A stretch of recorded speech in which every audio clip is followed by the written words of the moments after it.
Good old Stu. Hey, how's our buddy doing with his injury? He's having trouble hearing You you. making it through? What? What? Yep, he's doing his best Vincent Van Gogh tonight, Vincent but Van Gogh. he's still hanging in there. He's fine. No worries. That's good. We actually kind of started on time. That's probably why we don't have too many viewers in here yet. Right. But anyway, yo, YouTube. Thanks for joining us on the live. Hopefully, we get some good chat going tonight. I put a couple things in the topics for today. I have discussed a little bit about the herd card show and maybe my video today that went kind of crazy, and we'll talk a little bit about your new technology equipment that you just got set up. Mm-hmm. And we'll talk about some shipping and delivery issues. I've had a couple people ask to discuss that.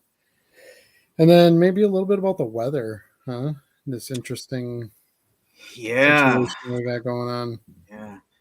You know, Hopefully, maybe start with that weather because I had a question for you actually. oh, I debated on doing this. In the end, I didn't do it. I guess I still could because it's relatively recent yet, but I thought about trying to head off any questions about, hey, my delivery's not here yet. Where is it? You know, what's going on? And I thought about maybe sending out a blanket message to my buyers from the last couple of days just to say, hey, due to the winter, conditions and the blizzards in my area, mail may be delayed a few days. Please be patient. And, through rain or snow or sleet, the U.S. Postal Service will eventually be there. yeah, it certainly couldn't hurt. I haven't had it come up very much, to be honest with you, from customers that, hey, I didn't get this or I didn't get that. And, Yeah. I think the fact that we upload tracking with every shipment now, with using standard envelope, kind of settles most of that down. Yeah. I know when standard envelope first started out, I used to get messages all the time that, hey, there's a tracking number in here, but the tracking number doesn't work because people were trying to track it at like USPS.com or something like that for one of their package tracking apps, and it doesn't work on there. It literally only works in eBay. Right. Well, it's eBay's own scanning system Bose and track it as well. And Penny, you're right. With the label company. But I think now that it's been around long enough, those people that are buying under $20 cards are kind of used to the tracking and stuff, and they're kind of like, okay, well, it's January and it's freezing cold and school's been canceled, and all right, I see it hasn't moved in a day, but that's not a real shocker.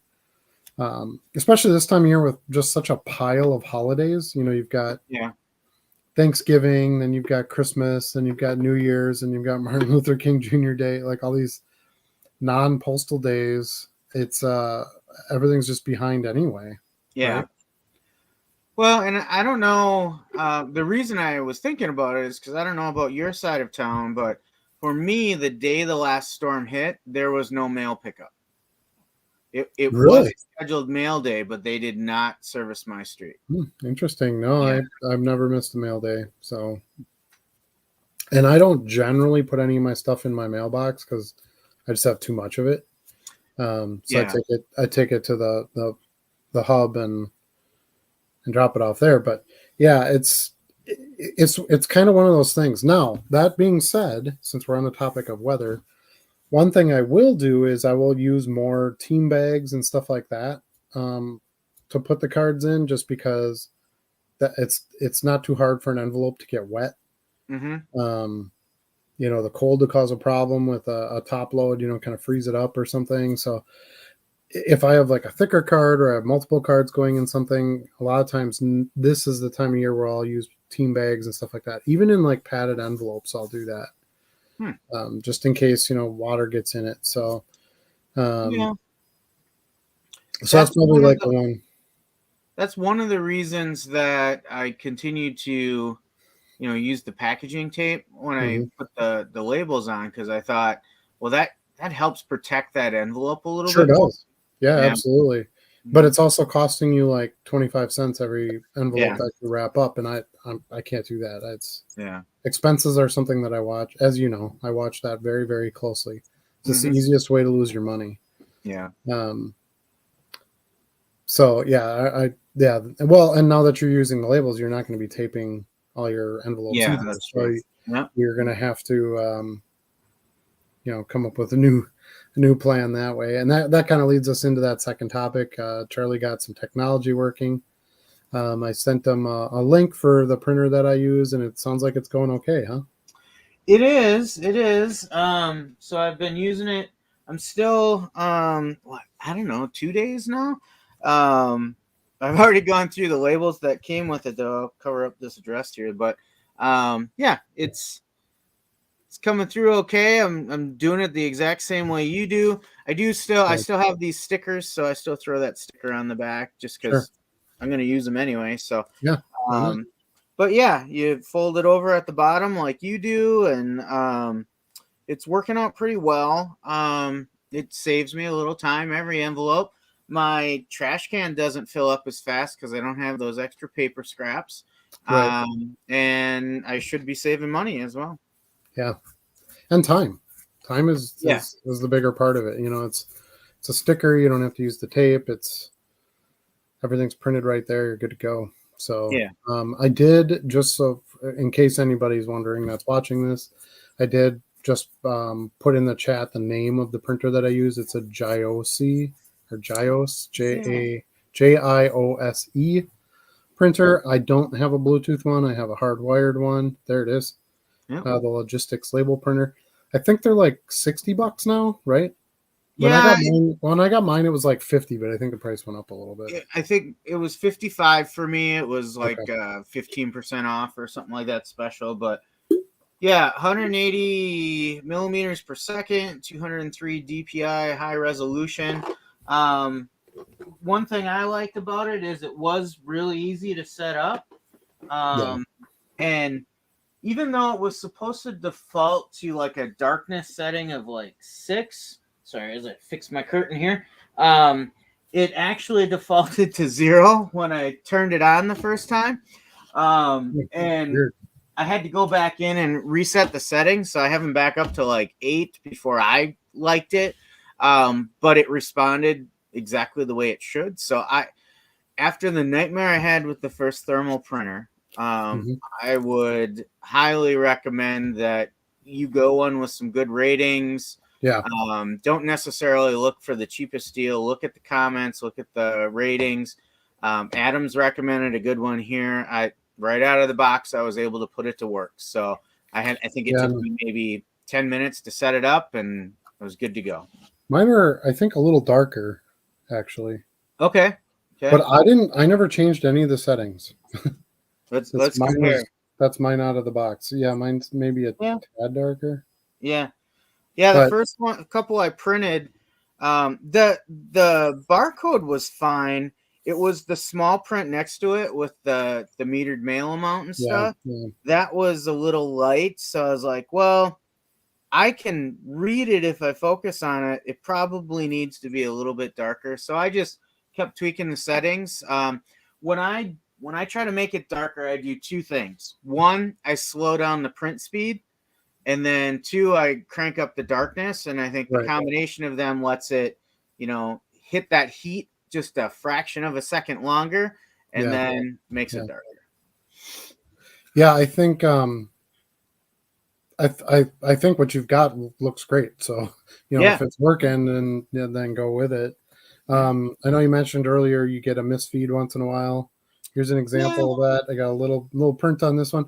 So what I do with that is I have all these singles. I use the 2000 count fanfold ones just because it's the cheapest way to buy them, how they're manufactured. And so I'll just save a little pile of these, singles. And then when I get to the end of that 2000 packet, then I just feed these in individually and use them up. So you don't really have waste. If you had like a big printing error on it or something, yeah, you're going to have waste of a label. But these are a little over a penny and sometimes a little under a penny, depending on the deal that you find. Yeah. So, a couple labels going bad is not really too bad.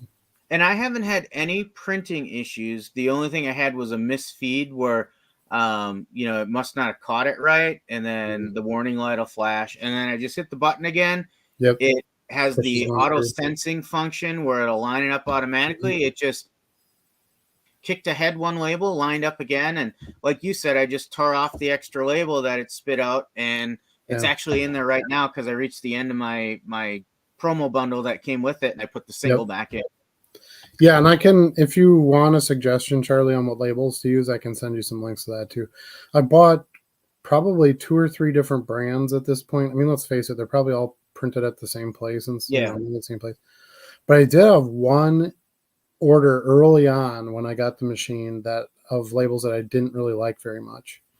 So I don't order those anymore. But everything else that I've ordered works pretty well. I pretty much just go by when I feel like I'm going to get to a point where I want to order, I start looking to just see if I can find some deals. Throw a couple in my Amazon cart and just wait until I see some sort of % off or whatever. Yeah. And then try to order big. I try to order 4,000 or so at a time, for how many I go through. So obviously the more you order, the better the deal you get too. Yeah. And when I ordered the printer, I actually ordered a roll of labels off of their site as well. I don't know how many I have. It's across the room, so I can't grab it right now, but it might be 2,000, something like that. It's a pretty big roll like this. But I already had the roller holder from that first one I bought, and I was like, well, that I can still try to use. So I went with the roll of labels. Okay. So now that I burned through those fantail ones that came with it, I'm gonna have to set that up and see if I can. Let me know how that works, because that might be something depending on cost. If they cost more, I don't know that I would do it, but if they're about the same cost, that it would be nice to not have, because right now I'm using the double fan fold ones where they're too wide, and it's like that's like a huge stack of two labels long sitting on my desk, that it would be nice to not have that, and the danger of them falling off and kind of unraveling the whole thing. And I could be way off, but when I think about it from a manufacturing standpoint, I would think the roller ones are just slightly cheaper to produce. So I would think the price is favorable on them. I think it depends on the machine. If the machine is going and then slapping one over and slapping, maybe the fan is cheaper than, I don't know. And again, the price difference is most of the time it is probably not much anyway. Probably, yeah. If it's a 1/100th of a penny, I don't really care. I'll buy the roll ones if that makes more sense. But now, what I would say is, if space is at a premium for you, I would think the fan fold ones are going to take up less room and are a little easier to cram into a space. True. Yes, true. Yeah.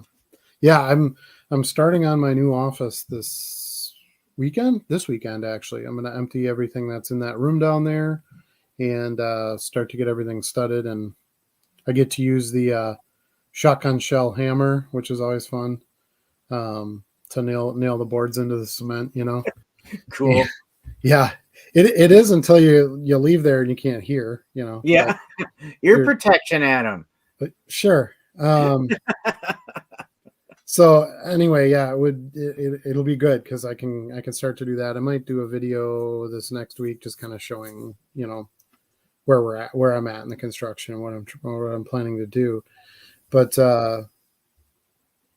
anyway, so I don't know exactly. It's actually a tad bit smaller room than I have now. Okay. So, but a lot of the stuff that's in my current office won't be in that office. So I have to kind of see how spatially with the desk space and things like that, it works out, and see if the fan fold stuff makes sense. But sure, right now I'm preparing to continue to use the fan fold because that's the best price that I've seen. So hey, you know what else can leave you hard of hearing sometimes? I'm sorry, what?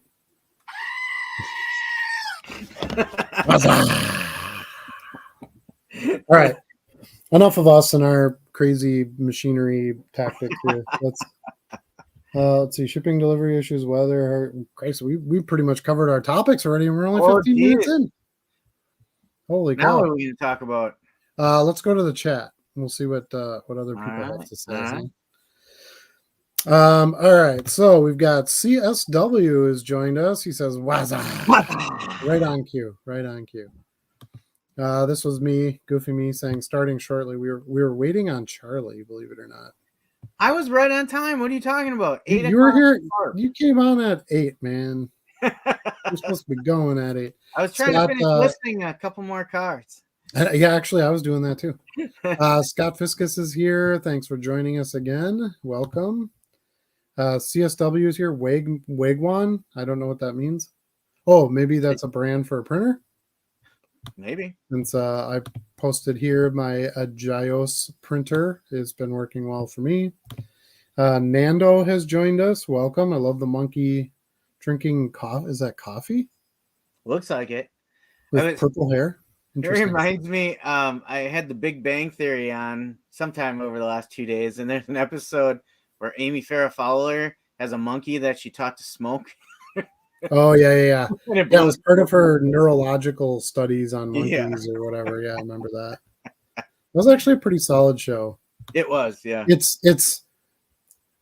seems like it's one of those shows where it's got lovers and haters. And like, that's it. There isn't a whole lot of in between. So I don't know. Degen Turp has joined us again. Hello all. I'm late as I was knee deep into watching the Herd Card Show. We will excuse you. Right. We will excuse you as that is your reason. That is an acceptable reason. Be sure to like, subscribe, all that good stuff. A lot of people checking that one out today. Yeah, we'll get into that in a little bit. Pokemon Brothers is here. Hello, people. I think we know who they are. I know them. I think I know them too. I like the profile picture. That's pretty slick. Matt wants to know about a Packers prediction. Yeah. Well, I'll tell you, mine is a 49ers prediction. I predict the 49ers will win by 10. By 10? By 10. It's at San Francisco. There's just too much offensive power, and it's a very young, inexperienced Packers team that's going up against the best defense in the league, and I think that that's going to cause them some problems. If they have any turnovers, I think they're screwed. Yeah, it's so last week, as much as I want to root for my Packers, I remember last week saying I think it's a little too tall of a hill for them to climb, and I went with the Dallas Cowboys.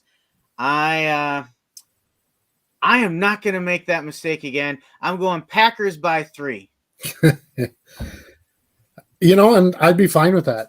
One of the cool things about this game, at least in my position, is I'm happy with either team that wins. I think it's a win-win for the league. You got two exciting young quarterbacks who maybe weren't supposed to be the stars of the league. Yep. Really putting it together. One coming off of a big injury, the other one, on the bench behind a legend for a while. Supposed to come in kind of a rebuild team. That's not really been the case. Yep. Mm-hmm. And I think San Francisco has a great fan base. Packers have a great fan base. I think it's good for the game. I think whichever team goes to the NFC Championship, I think is going to be the winner of the NFC Championship. Yeah. Mm-hmm. So I feel like if the Packers can win this one, I think they can get to the Super Bowl. 49ers win this one, I think they'll be in the Super Bowl. Okay. So I sort of feel like this is the kind of the NFC Championship game to some degree. And that's not to take anything away from Tampa or Detroit. Both great teams. I just feel like these two teams they're on good runs. They have the health. They've got the players coming up at the right time. I really think that they're going to be able to get, if they can win this game, they can get to that final push. So I think the Packers are a young team peaking at the right time. So they have a real fighter's chance. Man, Jordan Love looks so good.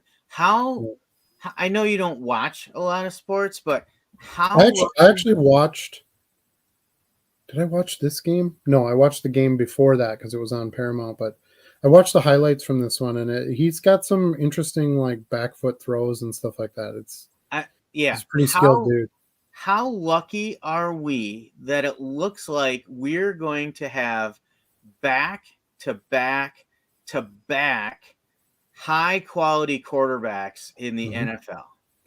Well, it's a testament to the people that are making those decisions for the team, right? Because none of these guys were number one picks, anything like that. Yeah. I mean, Favre was a trade. He was a drunk idiot who could throw the ball really far, and that was about it. Yeah. But he needed some discipline, and he needed a little bit of corralling, to kind of get him on the right track. And then you had, Rodgers, who was, let's face it, he's a prima donna. I don't think anybody would disagree with that at this point. And he thought he was the best and this and that. And I think that kind of made him drop quite a bit in that draft. I think most teams, when they're looking for a long-term quarterback, they want a leader, somebody with leadership skills, and you don't see that with him. But they saw the potential in the player side anyway, and they knew they could work with that. Yeah. And, get a lot of wins out of it. And, hopefully kind of get him to come around in the other areas and be a good teammate. And then Jordan Love, I mean, they got their balls broken by the fan base for trading up to draft this. Well, we got Aaron Rodgers. What are you drafting this guy for? Well, what was Aaron Rodgers doing this year, and what was Jordan Love doing this year? Right. Everybody has an expiration date. I think it's easy for us fans to say, well, there's this guy and he's good and he did all this for the team. How could you turn your back on him? It's literally a job. Like, at some point, you get to the point in this job where you can't be competitive at the level you need to be competitive at. Right. And you want to try to move on before it gets to that point, so that you have some capital out of the deal. These guys cost a ton of money, especially quarterbacks. And then the other side of that is you want to get this kid in before the legend is gone, so that he's got somebody to learn from. So you're not just, these teams that are like every year they just draft the number one quarterback pick and they throw that guy to the wolves the first game. Look what happened to Anthony Richardson. First game in, out for the season. Yeah. I think it's good to have these guys come in, sit a little bit, and actually have to study the game and really be, prepare for when they can actually go into play, and then take advantage of that situation when they do get to play. Yeah, I mean, it's almost like the Packers are onto something, not drafting an NFL quarterback and throwing him on the field immediately, like, right. I don't know, the Chicago Bears do. Right. Well, to be fair though, they did draft a good quarterback. They just the rest of the team isn't really pitching in around him. He's getting hammered pretty good when he's not being successful with the ball. I don't care who you are though, like, being a quarterback in the NFL is a steep learning curve. The game is so much faster. Yeah. There's so many more decisions you have to make pre-snap and after the snap. I don't think any rookie is set up to succeed coming in. So Purdy did, and he was the last pick in the entire draft. Yeah, he was almost a walk-on. Almost. He was one pick away from a walk-on. Not on day one, though, right? No. I was just playing. Yeah, and he said behind Garoppolo, who's a pretty fair quarterback. I mean, I wouldn't say he's any kind of Hall of Fame career or anything like that, but he knows what he's doing. And he had the perfect situation to come into as well. Like, that was not necessarily a quarterback-driven team. No. So. No. Although, if you look at his numbers this year, that is a quarterback. Yeah. I think people are starting to finally, if you don't watch the game or don't follow him, they're starting to realize that, okay, he's not just a Brady game mechanics type quarterback. He is a real quarterback. He can actually make plays. Yep. So, hopefully everybody stays healthy. I think that's going to be the biggest thing, especially after all the injuries, during the regular season. I think it'll be good to have all of these guys be able to finish the season. Purdy getting hurt, third play in that NFC Championship game last year. It was the game was useless after that. It was how do you prepare for that? And then the backup quarterback goes down 2 plays later. Mm-hmm. That's just not good good for the game and the sport. You need Right. these stars to be on the field. So, but anyway, that's my prediction. I say 49ers by 10, and then the 49ers will beat whoever is the winner of the Lions and Bucks, and they'll be in the Super Bowl. So that's my prediction. The Lions looked pretty good too. They do.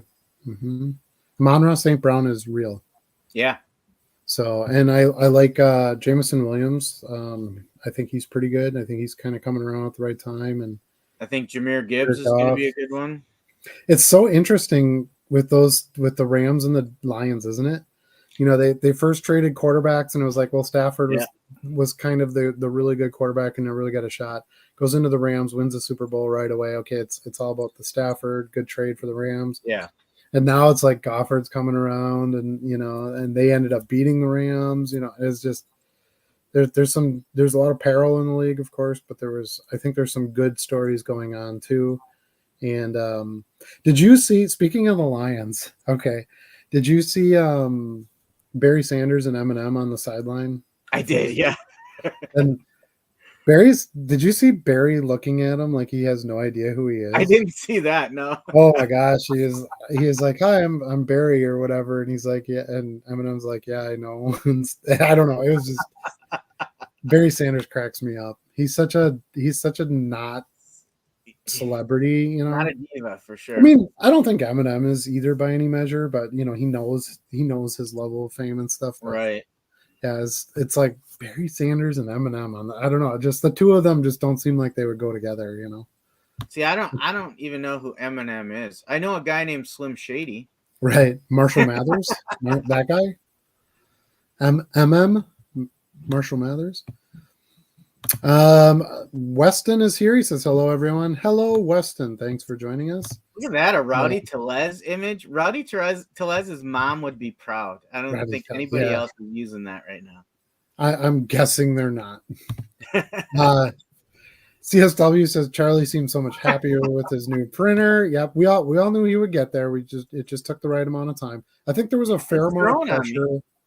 There was a fair amount of pressure in last week's episode, and you were like, I better order this damn thing. It was the poll that got me. When it was unanimous that I should get a thermal printer before a scanner, I was like, okay, I got to listen to the people. Well, even just think of the economics of it, right? It's like $50 for a printer, and then the labels are a penny, which you're spending more on tape and paper and ink and and time and all these. Like that one's just a no-brainer. The scanner's more of like, I would say that's a little bit more of a luxury item. Yeah, but time saver to some degree. But shh, keep it quiet. I'm gonna get both. Yeah, no, I'm not surprised by that. Not right now, but someday. I'm pretty sure I'll have both. Weston has a question for me, Adam. When you ship jersey cards, do you ship ESE or do you go butterfly, non-machinable stamp, and write out the customer's info? I do eBay standard envelope. If it's really thick, like if I know there's no way I can get away with it, then I add postage onto that listing for a package tracking. So let's say I list a jersey card at $4.99. It'll be free shipping if it's thin enough to go ESE. If it's too thick, then I do $4.99, and then I have the shipping option be a what is that called now? Stamp package.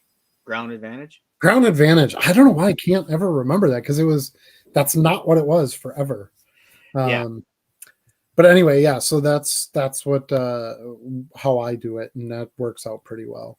And I was paranoid about that early on, and Adam created a level of comfort with me on it.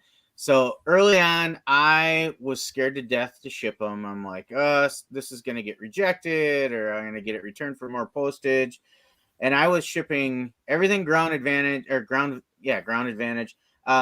There was actually a point I remember talking to Adam saying, I'm just not going to sell jersey cards anymore. I'm just going to sell them at shows because it's not the value play isn't there because I got to pay the Ground Advantage, and most of the cards are just barely over that, But then you gave me a sense of confidence to say, look, I ship them eBay standard envelope all day long and I don't have a problem.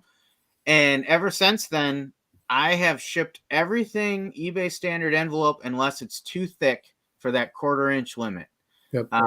And I did early on. I actually did do the non-machinable, and I added an extra stamp or whatever it was. I forget the exact amount it was. It was like another 43 cents or something. Yeah, like it's 41 cents more. Yep. Yeah, and I don't even do that anymore. I Nope, just I send don't them. either. I haven't had a single problem. Nope.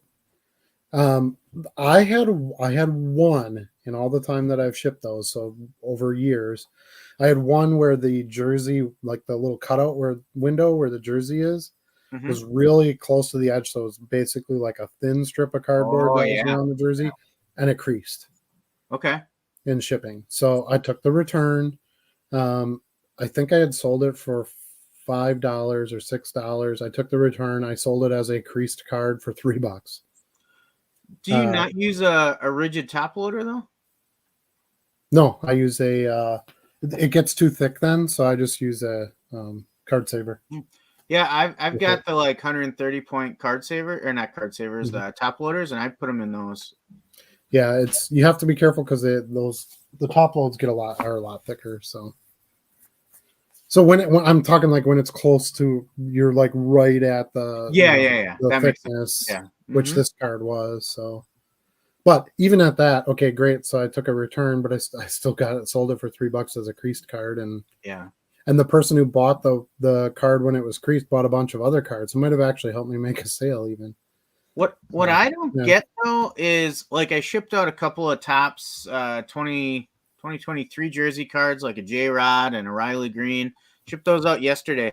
Those cards are maybe 75 point. They're just Yeah, they're negligibly more. Yep. So why do they feel compelled every once in a while to make a freaking jersey card this thick? You know, it just drives me nuts.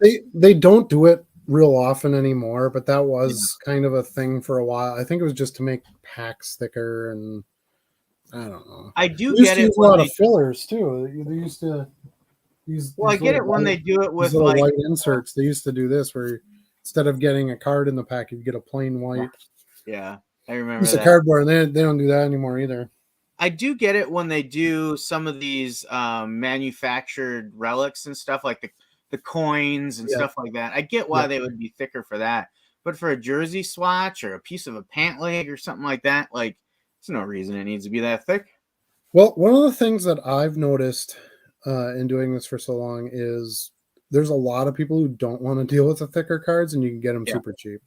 Yeah. Do you remember that dealer in Madison last summer? No, I don't think you were even in on this with me at that point. Anyway, there was a dealer that I got some. He actually had put a whole FARF box aside for me when I went down to the Madison show, and I bought from him. And he had a bunch of those Panini black ones where it was like the gold medallion, like team logo in it. Yeah. They're kind of metal and stuff, and they're thick. Yeah. And he's like, I can't sell these, you can't ship them and this and that. And so he gave me a whole pile of them for like 50 cents. And they're all serial numbered, and there was a couple rookie cards in there and stuff. I sold every single one of those and shipped them out. Yeah. Mm-hmm. Like, yeah, heck yeah, throw those in the FARF box for me. I'll give you 50 cents for them. So, yep. And I was getting $5-6 plus shipping on top of it for each one that I sold, because they were too thick and actually they were probably too heavy, to be honest with you too, because it's a metal. There's like an NFL Shield metal one. They're super cool, Yep. The nice acetate window over the top. And if you have nice cards there and somebody wants it, they'll pay the $3-4 for a card like that. You would pay $4 for shipping because you realize it's going to be in a package. I get it. Speaking of the relics, actually, remember the collectible show that was at the KI Center that we went to? Mm-hmm. And that there was that one dealer with the box with all the relics. Yeah. So I finally got around to listing all of those this week, and a bunch of them sold right away at a tidy profit. So there was still some decent stuff in there. Yeah, it was so close on the profit that I just didn't want to. I didn't pull the trigger on those, but I was glad you picked some up, and it's working out for you. That's good. Hopefully, they were the thinner ones, so I'm able to send them out in envelopes. Right. A bunch of them went for $6-7. I think I bought all of those for like $1.25 each or $1 each. I think he was asking $2 on all of them, and I got him about half of that. So Yeah, I made a play to try to buy the whole box. Yeah. You know, figuring that, geez, 1,000 count jersey cards. That's pretty decent thing to buy. Yep. Mm-hmm. He just wasn't ready to bounce on that, so you know, it kind of turned me off to it. But yeah, Yep. and there were a lot of people who bought out of that box. He sold a ton of them. So, all right, Bargain Boxer is here. He said he was watching SCR. I don't know what SCR is, and then popped over. Charlie missed that jackleg of a dealer at the herd show. We can always count on the Bargain Boxer to get right to the point. Right. Right. Yeah, we haven't talked about that yet, but I don't know. Innocently enough, as I normally do at a card show I'm at, I make a video of, you know, my experience at the show, and I don't really watch much of it, to be honest with you. I just kind of hit my edit points, and I was there and lived it, so I don't really rewatch it. And I posted it, and it's gotten a ton of views, way more views than I normally get at this point. Let me see where it's at right now. It's at 751 views, which is crazy for me in a day. That's almost twice what I would normally get on the posting. Did you of say 751? Yeah. It was at like 475 when you pointed it out to me maybe an hour and a half ago. Yeah, it's at 751 right now. So it's my first place video. My second place video was 319 views at this point since release. It's not like total views, but anyway. But yeah, I started getting a bunch of comments on there like, man, that guy, the way he talks to his kid, and you know, he put his chewing tobacco in and this and that. And you know what's funny about that, Charlie? And I was talking to Batman cards a little bit earlier. Yeah. And I said, you know what? I had no idea, because I go there and Focus. you know, yeah, unless there's a question directed like, you know, right at me, or hey, or you know, is there going to be a deal on this? You know, if I'm talking about the transaction, but I don't pay attention really to the rest of it. Yeah. So yeah, when people are saying, I'm like, he chews. I'm like, I didn't even, you know, I never even noticed. And then you know, I did go back. I watched a little bit of it, and I saw him like, yeah, getting the can out and doing the whole bit, and does talk a little jerky to his kid and things like that. But yeah, it's interesting that how much in the zone I get. That he had decent quarter boxes. Now his quarter boxes are right. So congratulations, you did it. You did it. World's best cup of coffee. It's the crappy cup of coffee.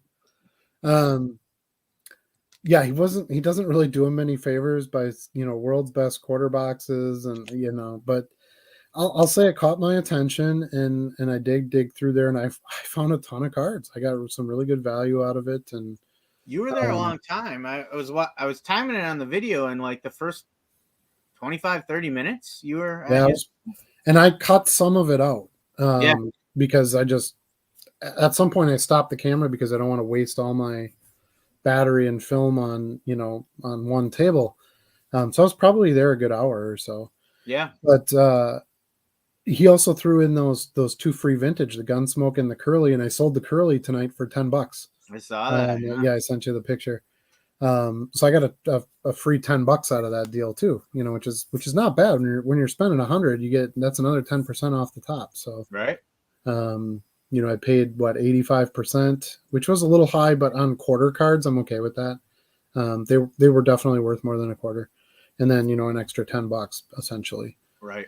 Well, just for that one card, I have the Gunsmoke at $7.99, I think, and I'll sell it for that. So I'll get, maybe it'll go for like 6 or 7 instead, but either way, that'll be decent free money as well. But yeah, so that I did. It's funny that of course Bargain Boxer brings it up right away, but I did want to address it. I did see everybody's comments. I'm not going to reply to anyone's. It's at 758 views now, so we're getting like a view a minute now. So great, share it, post it, complain about the guy, you know, whatever it takes, it works for me. But yeah, I'm there to do business. For me, it's not like it's for a hobby, it's a hobby for a lot of you guys, or like a part-time gig, but I have to go, you know, to where I can get the right deals and stuff. And, you know, now the other thing with him that'll be important for me going forward that I get extra value out of is he's buying cards from somebody who likes to rip, right? Yeah. And some collections and stuff like that. And this person also gets a lot of non-sport and doesn't know what to do with them and basically sells them to him for nothing. And he's looking to move the non-sport because he's not interested in, selling those at shows or whatever. So I might have a connection with him to buy the non-sport. So that'll be huge for me if I can get some 5,000 count non-sport boxes for $100, whatever. I think he said he's paying $30 for them.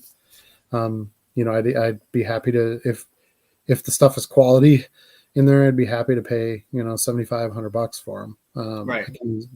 Non-sport stuff's pretty easy to make a turn on. There's just not as much out there. So business wise, it was good for me. I don't necessarily,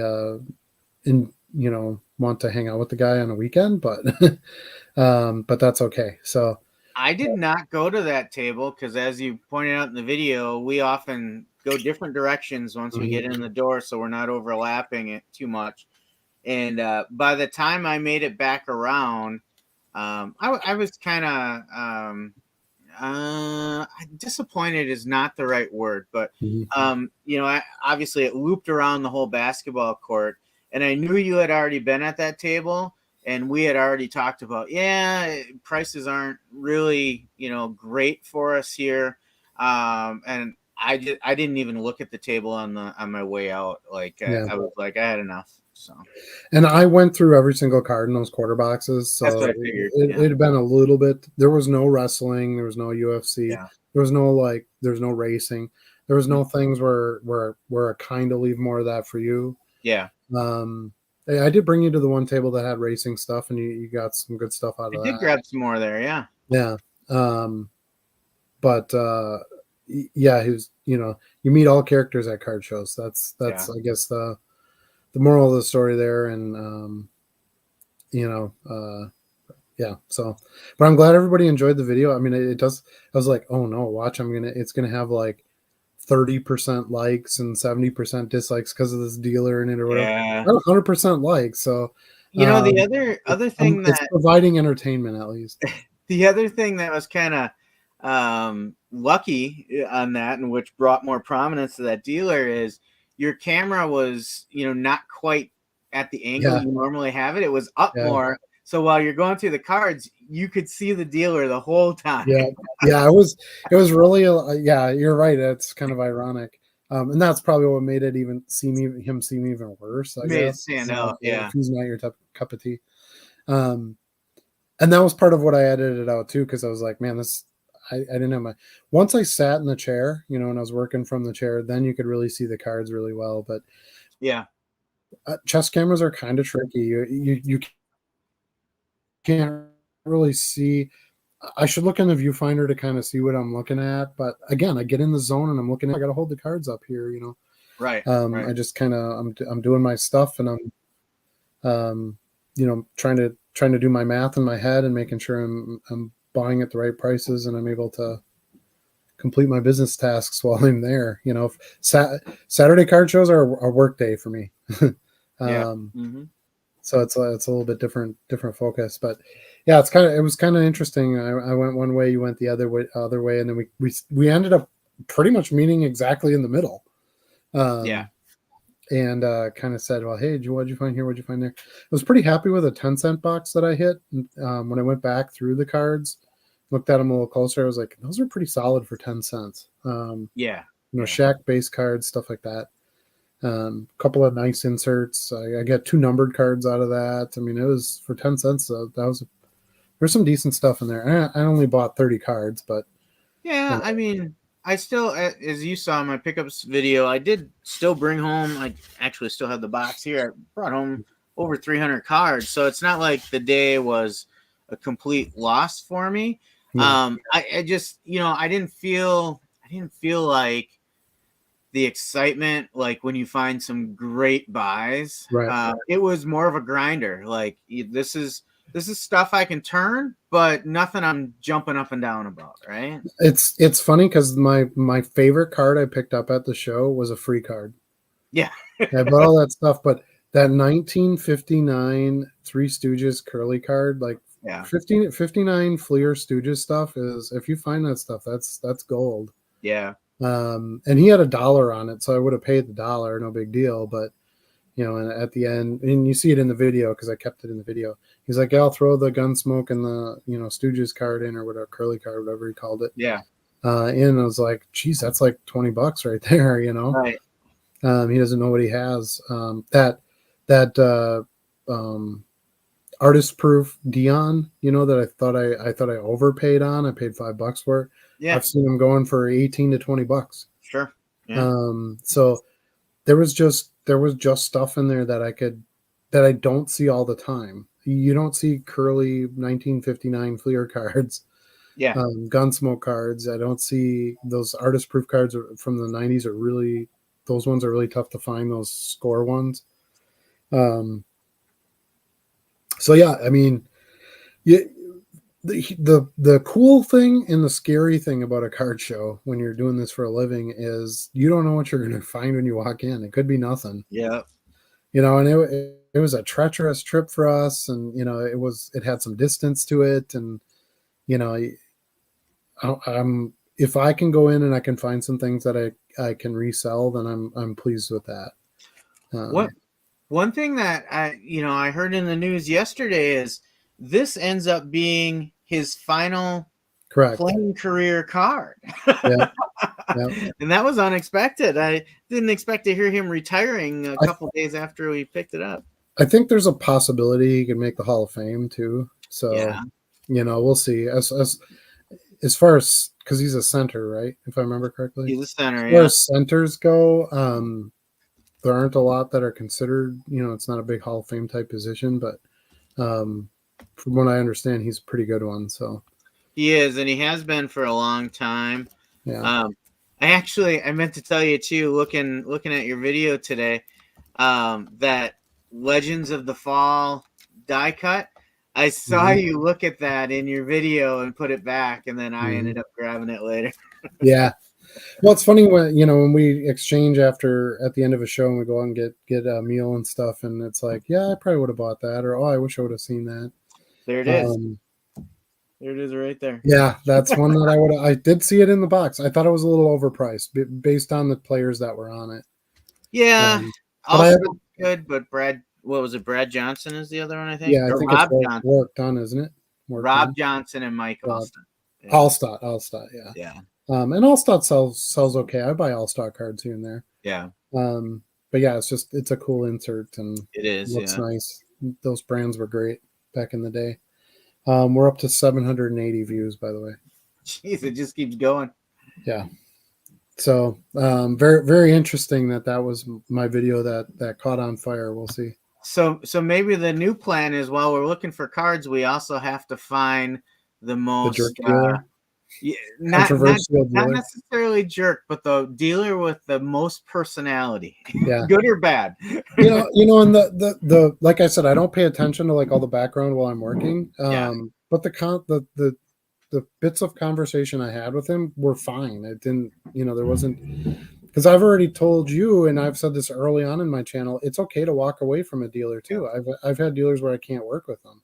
Yeah. And it was okay. He was, like, hey, do you want me to get you a box? Here's a divider. And, hey, I'll throw these in, or, it was fine. Like, business transaction wise, we did okay. I would have liked a little bit more money off, but I could tell the feel of the show was going to be overpriced. Yeah. Even just looking at the first few tables as I walked by, and I thought they weren't overpriced at a quarter by any measure. And I thought, okay, well, if I can get, if I can squeeze 10% out of this, or get them to throw a few freebies in. I got some deals on some of the top loaded cards. I paid $1 for each one. Some of them were $2. So I got some of them at half price. The $5 one I paid $5 for, but again, like I said, it sells for 15 to 20. So you know what? He kind of worked with me, and he gave me a box to put all the cards in. Like, it was fine, business transaction wise. So sometimes, just like any job or any business you work in, you might not necessarily like the person you're working across from, or who the person is that has the account you have to work with. But you have to do business too. So Yeah. Yeah. So that's all I really want to address with that video. And I don't think anybody thought he was like terrible, like this is the worst human on the planet or anything. It was just kind of, yeah. All right, MD Sports has joined us. Yo, yo, yo! You're stealing my line, man.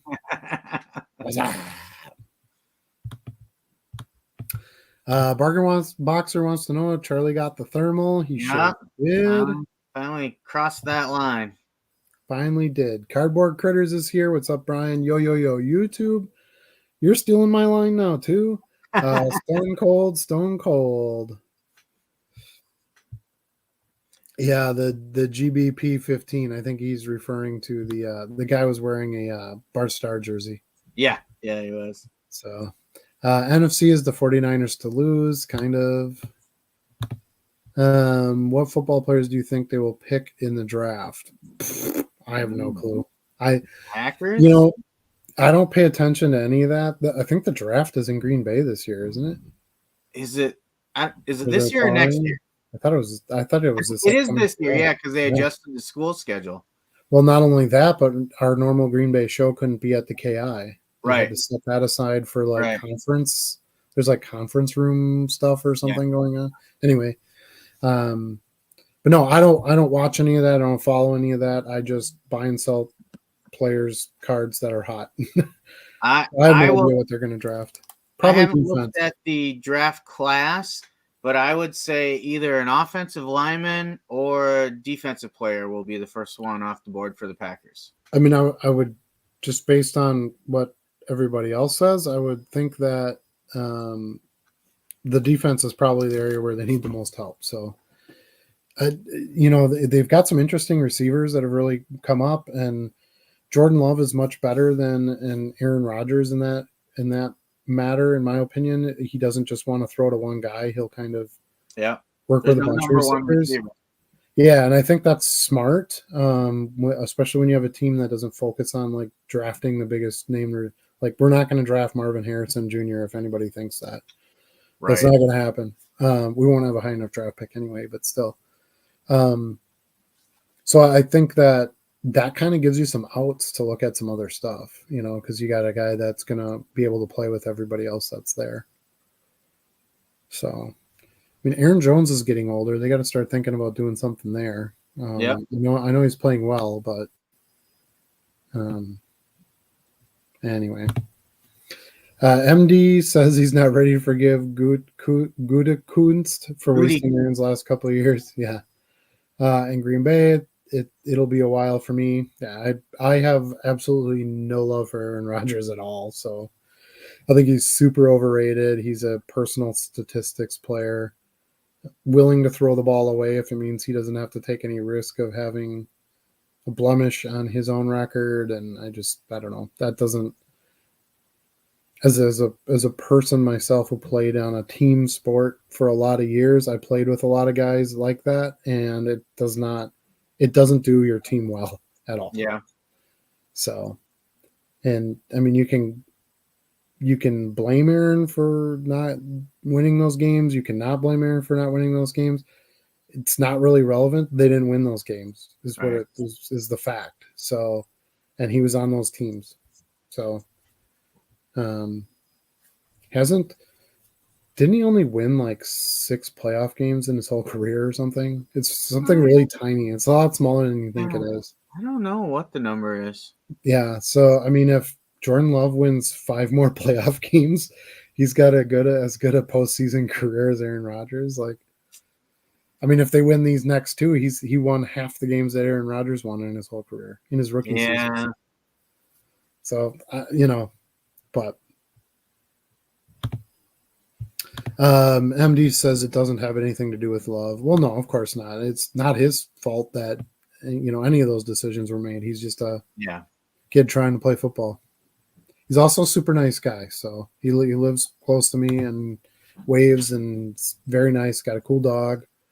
It's a big story locally last week that he helped some young lady whose car stalled or got stuck or something, and he was Yeah, her gonna. battery died or something, and he helped her. Yeah, I think she and was started. stuck because there was Is that talk what he it was was? gonna try and push the car out, and Oh, they're like, no, no, no, that's probably not a good idea. yeah, yeah. Wait till the season's over before Yeah. you're using your shoulder for something other than the ball. I do think there's a ton to be said about Charlie's point. Have been saying that for your QB position is very important and the most important on the field, but not as important as people think. Yeah, I think we all agree with that. Yeah. And I think that the quarterbacks who want all the focus to be on them, I think that's usually bad for the team. So Well, it's if you think about quarterback the most, league though. it is, but if you think about the quarterbacks that have been the most successful, they're, with a few exceptions, of course, but most of them have been more focused on like the team and that kind of Yep. thing Yeah. than, my money and my this, it's, I don't know. That's just That's kind of true. my take on it. Montana, Brady, Manning, Elway, Marino, Marino. yeah, Yeah. Elway. I mean, it's, yeah, I don't know. How many cards can you mail for 1 ounce? I feel like 2 to 3 is the max. That is incorrect. I mail 6 or possibly 7, depending on what they are. A couple times I've mailed 8 Sports Illustrated for Kids cards in one card saver at 1 ounce. Yeah, it depends on the size, right? Like the thickness and the heaviness of the paper they're printed on. But generally, base cards, even if you have 1 or 2 that are a tad thicker, like a gold label or something like that, Yeah. you can still do like 6. I would say, if I was to give a hard number on what's the limit, I would say 6, and then you just kind of file exceptions from there based on thickness. So yeah, obviously, if you have a jersey card and a base card, well then you're talking. It's gonna be That's different. probably the only 2 you can send. So. Or if it's heavier, I sell those landmark metal cards. Those things are like 2 ounces on their own. Yeah. So I'm not sending any of those 1 ounce. But yeah, I would say like 6, straight up base cards like this. I would say 6 is going to be your max. That was Derek Jeter, by the way, Charlie. I did that. I heard he's pretty good. He's pretty good. This gold diamond. I just picked this up at the show. I don't think this was in the quarter. This must have been in the dollar box. And I sold it immediately after I listed it. I'm like, wow, that didn't take long. Best of a generation. Yeah, well, okay, whatever. I don't know how many people would put Wade Boggs up there above Jeter, but anyway, so I sold it right away, and I was like, wow, that sold really quick. Well, it wasn't the top. This is the Topps Chrome one. The one that I sold was the Topps version, which I have in the drawer. You have to be careful of that. In a lot of years, Topps will make the same insert for Topps flagship as they will Chrome. Make sure you're pulling the right one. And believe it or not, you would think that the Chrome stuff would always sell for more. It doesn't always. Sometimes the paper foil cards look better than the Chrome, paper cards. And there's a ton of just straight up Topps collectors that like Topps stuff. And yeah, you can get almost the same money for a Topps card as you can a Topps Chrome. I actually did. You'd be proud of me. I did buy. I think I had like half a dozen Jeters I grabbed out of one dealer. Is one of them. Yep. But there was I give you crap about it all the time, but I grabbed Jeters too. He is a legend. You'd be insane not to. I can't think of the last day I went without a Jeter sale. Yeah. I literally sell that many, and I'll buy them in bit. I bought two 150 card lots in this last month, and I probably already sold 20 cards out of those 300 cards. So they just move. All right, let's see. Weston wants to know, have you noticed an increase in the amount of Packer card sales with the recent success? I haven't. Well, not really. Yes and no. I sold a few Aaron Jones cards. Okay. I sold one the other day too, a Chain Movers. Yeah, I had a silver, and I had a prism silver, and I had some insert. I don't remember what it was. And he's not a huge seller, so those kind of sit a little bit. But he had a 3 touchdown game, and it was just enough for somebody to pull the trigger and spend the $4 on the silver or whatever. And that's exactly it, right? Like I feel like I had a rush on Packer cards? Absolutely not. But that No, Aaron Jones card was in my store for 6 months now, and right? that game was enough to make it go, right? Sure, sure. Now I have a fair portion. I was smart and I was buying Jordan Love rookies for 50 cents and stuff last year. I knew Aaron Rodgers wasn't going to stay, so I thought, okay, that was a pretty decent buy. But I have them slightly overpriced in my store on purpose, um, and I slightly increased those prices uh, after last week's game. So I'm willing to sit on those because I believe if I have cards where I believe there's some more longer term potential, like I sat on my Purdy autos when I pulled him, and then he got hurt, and everybody's like, "Oh, you should sell those." I'm like, I ain't doing a fire sale on this kid. He's going to be the starter next year. Oh no, it's going to be Trey Lance, or they're going to bring this guy, and I'm like, no, Brock Purdy is the guy. Like you have to get over this. Plus, he's cheap. He only costs like 180,000 a year for Yeah. a quarterback. That's crazy on a team who might win the Super Bowl. But I believed that he was going to be the guy and have some good numbers and have a chance to sell. So, and you can miss on that too. I also bought some Carson Strong last year. So, again, nothing expensive. It was just some numbered rookies that were going cheap, 50-cent box, whatever. I'm like, I'll pick these up. I think Carson Strong's pretty good. Didn't really get much opportunity to do anything either, but that's how it is. You got to play those odds, and if you as long as you have some winners, you should be okay. Yeah. But I don't believe that. I don't believe Jordan Love is like a flash in the pan, or like this will be the 1 year and then he'll be out. Like I don't think that that's the case at all. So I'm willing to price high if somebody wants to pay high. Now I do that with my Purdy rookies too, and they sell, don't they, Charlie? They do. I buy those Chronicles. I bought 2 Chronicles rookies at this past show for $1 a piece. Or was it $2? It might have been $2. No, it was $2, but I got it for $1. That's what it was. It was that part of that dollar deal. Anyway, I price those at $14-15, and I sell them. People buy them. So he's not in a ton of products. The Chronicles sets that the sets that comprise Chronicles, I think are some pretty cool sets. And Jordan Love, I've got some Prism Black silver prisms. Those are really hot right now. Those are up to like $60, I think. Okay. I had them priced, at that mark like last year this time. So I will probably raise those to 75 and keep pushing it until I can get that price. And then eventually, when I feel like that's the most value I'm going to get out of it, I'll sell it. Like I traded that Aaron Rodgers Bowman rookie that I had at the last show we set up at for a Trevor Lawrence. That Trevor Lawrence variation photo disco. I don't know. It's got all the parallel names in it, all of them. The name of the card is like 5 words long. It's like the password to my crypto account. So because I felt like Trevor Lawrence has the upside and Aaron Rodgers it's kind of what it is. Whatever you get right now, that's what you're going to get. And over time, it will continue to rise a little bit, but not enough where I didn't feel like making the trade was a bad deal. So, but no, I haven't seen like a huge jump in Packer card sales or anything like that. That being said, Packer cards always sell very well. I sell a ton of them, and obviously I'm a Favre guy, so I think people come to me and look for other Packer cards. But also like mid 80s Packer players, Larry McCarron and Paul Kaufman and Jeff Query and like all those guys you'll sell some of. And in fact, having some of the more fringe players can actually be a benefit for your store because not a lot of people will list them. It's true. Adam, when you receive Sports Illustrated for Kids in the mail, do the cards arrive okay without any damage? Well, that's up to your postal carrier.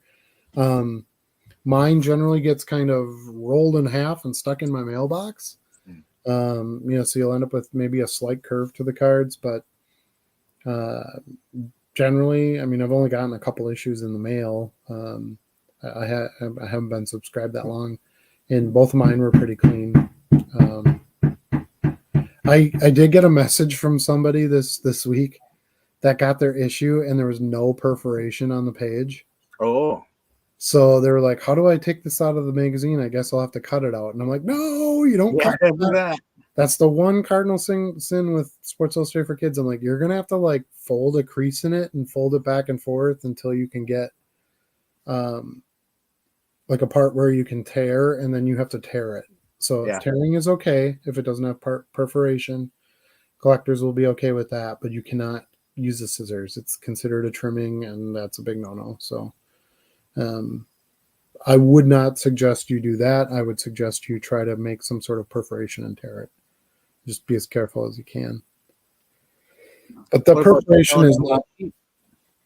Yeah, the perforation in those magazines is not always great. So it's just, if you're gonna carry those cards and sell them, which it's a great product, just know that going into it, it might take you a little bit of labor to get the card to a spot where you can actually, get it liberated from the other cards and, and list it for sale. All right, Jamie says, if you have a store and you get 500 listings a month and you use 500, you get another 500 in the next month, or is your store limited to 500 listings every month? Am I making sense?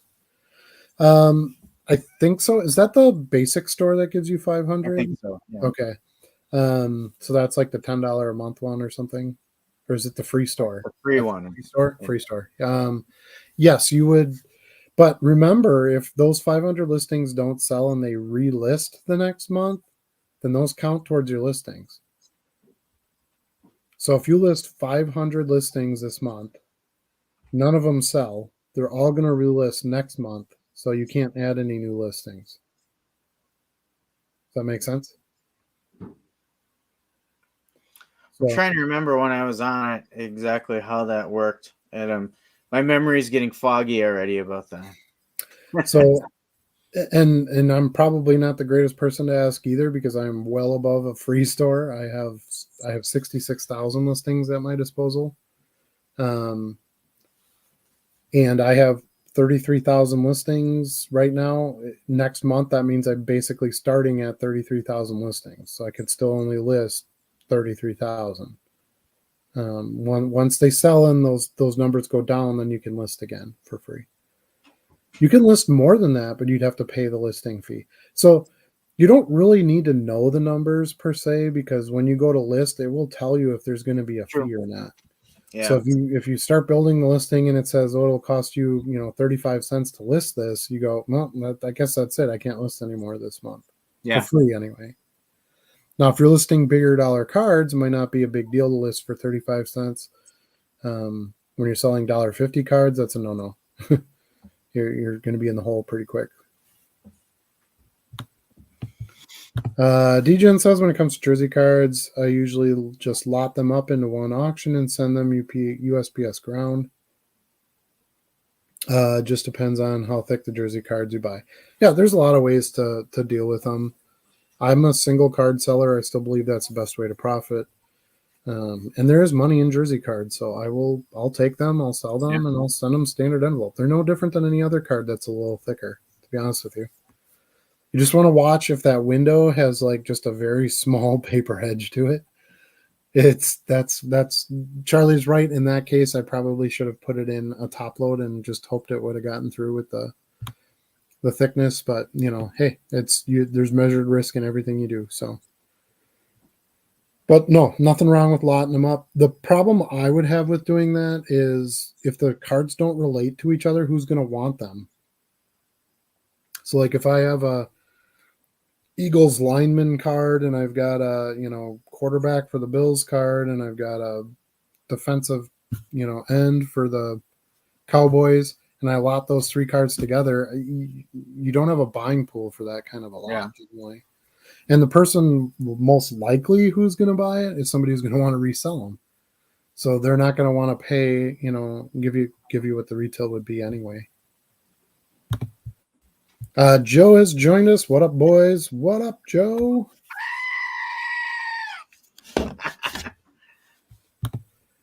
Troy says he listed 40 soccer cards today. Look at that. You guys stay out of my soccer boxes. That's why we couldn't find any this weekend. That's my one thing I had left, and you guys had to take it. I did find one Jude Bellingham card, and I bought it. I saw that in your video. I did watch your video, Charlie. It was pretty good. I You liked did? your yep, I liked your intro card. I liked the music. One thing I was going to mention to you is that licensed music. It's the eBay stuff, the eBay audio, not eBay, YouTube audio. So Yeah. it's share audio. Oh, okay, okay. Yeah. Because yeah, that's the only thing. Once you monetize, you're gonna have to watch that. I actually this damn videos I guess is probably gonna haunt me forever. But this video that I uploaded today, sometimes the footage that I get at a card show, I just want it to be raw, right? I don't want to do a bunch of voiceover. I just want to let it go, and you can experience what I did. Yeah. And in this case, what the dealer said and did dealers. But the other thing was they had really loud music there. Do you remember that? Yeah. And I didn't think much of that, and I just kind of posted the video, and then it was like, copyright claim, copyright claim, copyright claim, copy. I got a Spice Girls copyright claim and a Queen and I'm like, what? What do you? Because the AI just identifies the songs now, so it just gets it right away. So I had to actually go in, take out the embedded audio, and then replace that with share free share audio. Yeah. Soundtracks. So it took me about an hour today. So the first and of course, this was the video that was getting all the views. So the first 300 views, I didn't even get paid for them because it was all the revenue went to the song creators. How do you take out the embedded audio? Do you got to go back and download it just video only? No, YouTube has a tool for that. It'll tell you what portion in your video has a copyright claim. Okay. Because obviously it's not the whole song or anything. Yeah. And it'll give you the timestamps for that, and then you can tell YouTube, okay, replace that music with this music, and they will literally extract that portion of audio. So they don't remove your voice or your talking or anything like that, but they'll extract the licensed portion out of it, and they'll replace it with something that's not licensed. Okay. So it's actually pretty handy. But as you can imagine, that doesn't happen in 2 minutes. Right. Right. So especially when I had 5 songs I had to do it on, so I had to go, look for some other tracks. I had to put them in there. And it was a good hour or so before it got back to me, and they're like, "Okay, you're monetized now on this video." So, but we're up to 815 now. This is crazy town. Yeah. And I got a whole bunch of new subs today too. So and I was, even when I was putting the video together this morning, I'm like, it's not going to be a very good video. It got spicy enough. I guess that helped. Spicy enough. Wow, I'm an idiot. Missed the first 30 minutes of this. Was in the wrong stream. What? How does that happen? I was thinking maybe he went into I was doing some test stream setup this morning through YouTube Live because I was going to switch us over to YouTube Live from StreamYard. There's some nice things that YouTube Live offers. I decided not to do that for a couple of reasons. Charlie and I know how to use StreamYard pretty well. We get the extra cameras. We can do the solo layouts. Share screen is pretty easy to use. And really the biggest thing is the guest feature. So I set this up on my channel, and then I invite Charlie to join me on the show.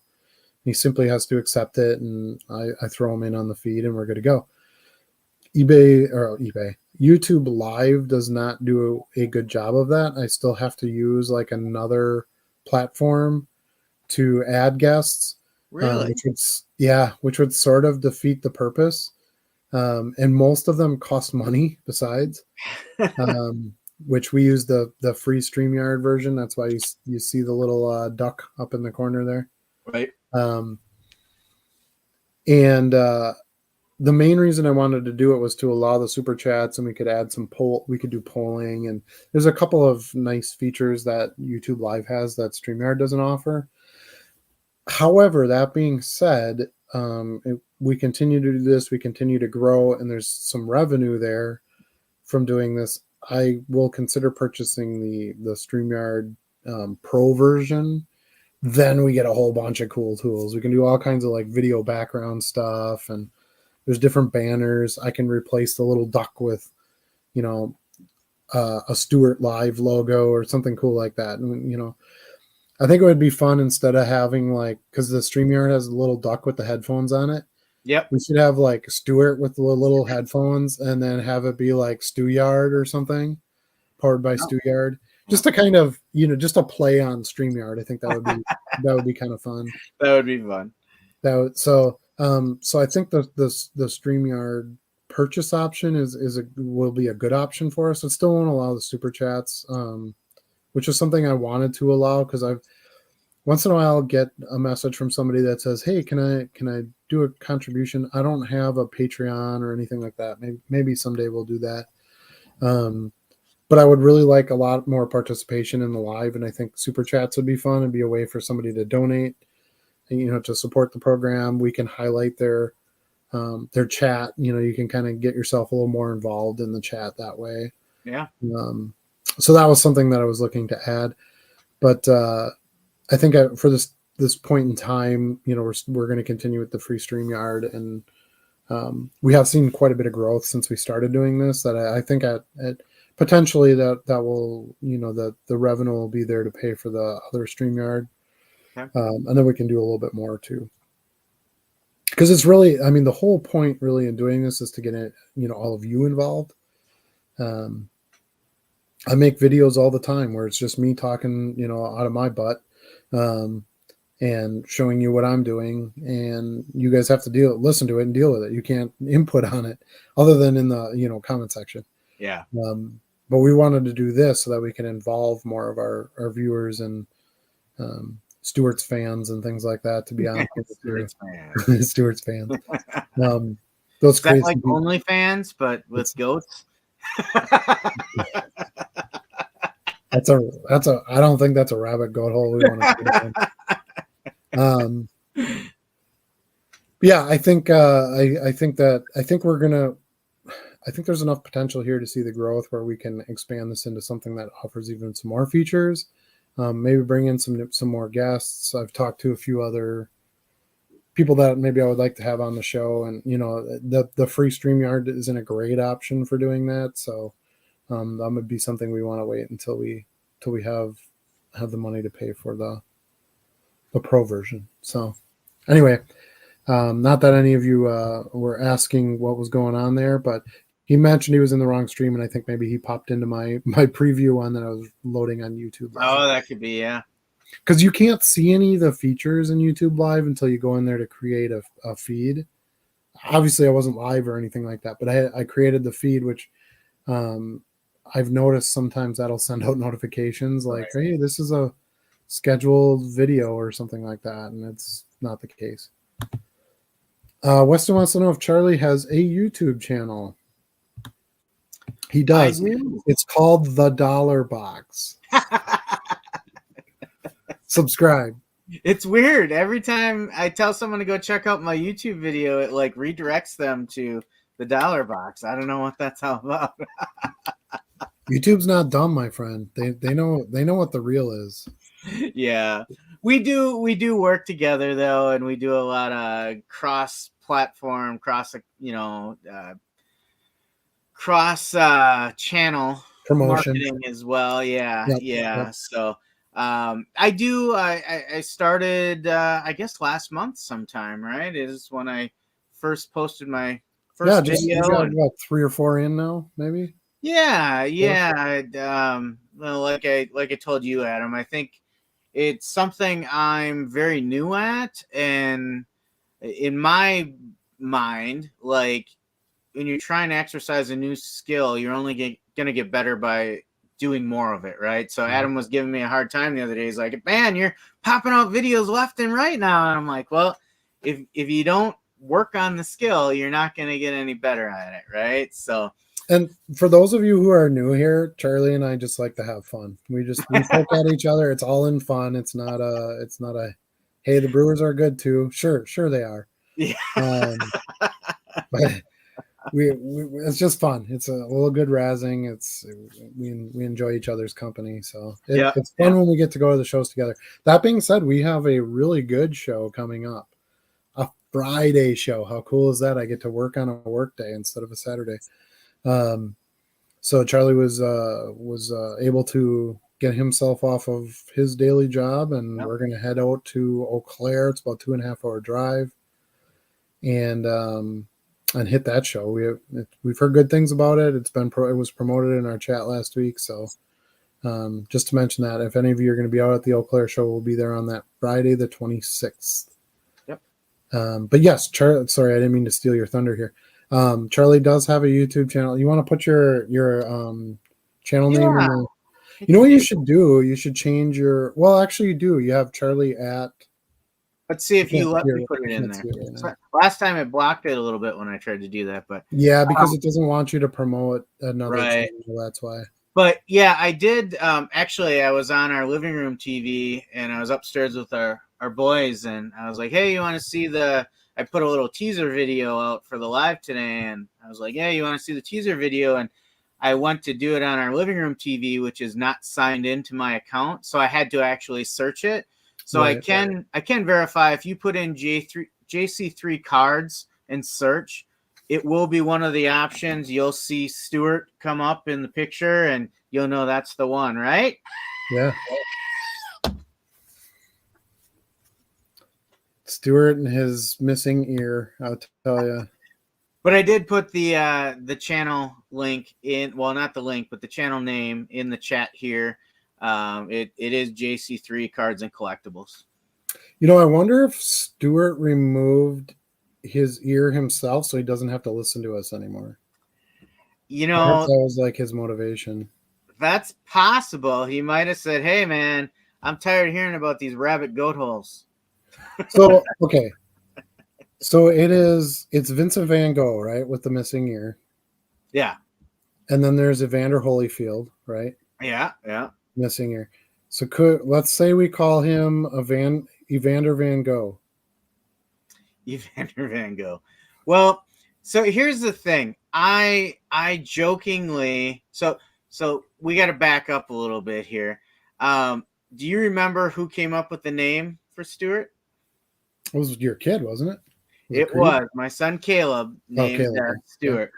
So I was jokingly talking about Vincent Van Gogh the other day with his missing ear, and I got scolded. I got scolded hard by my son. That's not his name. That is not his name. His name is Stuart. All right, then. So we got to be careful with that. Stuart Evander Van Gogh. There you go. Yeah, we covered it all that way.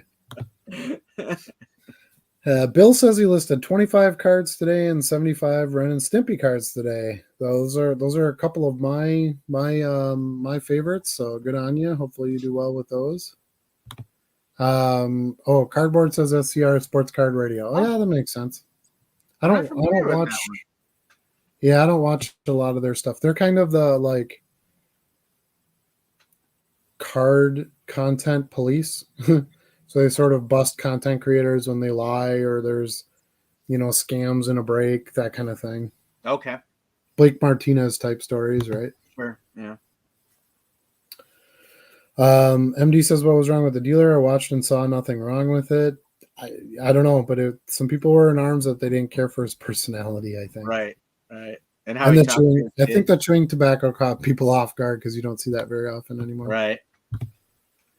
Weston says, that shows I feel weird scanning cards to check comps as I'm digging through boxes. Do you think dealers could find it rude if someone scans a few $5 to key cards to see if there's a margin? No, I think any regular dealers would expect that at this point. It's pretty commonplace. Yeah. For people to look up cards on their phone. Why wouldn't they? Well, when I was a kid and I was doing shows when I was like 12, when I was 12 years old, I started doing shows. Everybody walked around with a Beckett magazine. Yeah. And they pulled cards out of boxes and they looked them up in that magazine. So it's not like they, this was invented in the last year. People have been looking up. It was harder to comp, obviously, then. You could only go by like predicted values or dealer reported values in those magazines. But no, and you know what? If they're offended by that, then like I said earlier in this episode, you don't have to buy from a dealer. If you don't think it's a dealer you can do your business with, then there's other dealers and you move on. If they price the card at $3 and they're mad because you're looking it up to see if it's more, what do they care? They're getting their $3. Yeah. Otherwise, they should have priced it higher. It's it's on them if they're leaving money on the table, so to speak. Honestly, I see dealers looking up comps all the time too. Yeah, yeah. That's something I don't do. I don't buy from tables that don't have prices on stuff because that drives me nuts. And I'm not asking. I'm buying in bulk. I'm not going to sit there and ask every single top loaded card what it's priced at. Most of the time, I stick to the box that has the price. So this is a quarter box. This is $1 box. This is a 50-cent box. 2 for $1 box. Whatever it is. If I already have a pretty good bulk buy in mind, like the dealer at this show, I'll go through his top loaded cards that are priced individually, and I'll find a bunch of $1, $2, $3 ones, and I'll try to get them all for the dollar anyway. Right. And get that bulk deal. So that'd probably be my one exception where I'm already committed to make a buy at that table. That I'll try to maybe look through some individually priced stuff to put something else together. But if you don't have prices on your stuff, I'm probably not going to buy from you. I just don't have the time. I don't want to sit there and ask and then it doesn't work out, and I want to offend you if I would pay less. And put your cards in $1 box and let me dig. I'll pick out the ones that I want, and we'll make a deal from there. So, but to each his own. There's a lot of dealers that are like, don't put dollars on. You know what one bothers me the most now, Charlie, as I've done this longer? Dealers who put prices on their cards, but they put them on the back side of the card that's in the showcase. Okay. So they'll have, like this card here. So, I've got the price sticker on the front. So instead of that, they'll have the front of the card facing this way and then the sticker where you can't see the price. Yeah. So they have to pick it up, turn it around. Oh, I've got 75 on it. Yeah. Oh my God, that drives me more nuts. If you're going to put a price on it, let me see the damn price. Right. Because now I feel like, you got me here and you got me asking about it. Now you're going to change the price. I don't know. I don't like it.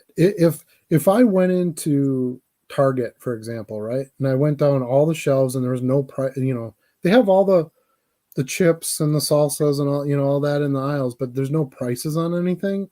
I'm not going to shop there. Right. What the hell am I paying for this? And if I got to scan everything into an app to see a price, and I don't have time for that. So yeah, Charlie knows I don't like to work too hard, and that would be extra work, and I'm not going to do it. My show time is my work time, and I only have so many hours, and I got to get my work in and get my buys. That's how I view it. So, Charlie, what's your URL? You can post that in there if you want to. I don't know if you did. Did you do that? Yeah, I put the channel ID in there. Yeah. Okay, perfect. Bargain Boxer bought a 1950 Bowman Don DiMaggio for $1.25 this week. Yeah, what about that?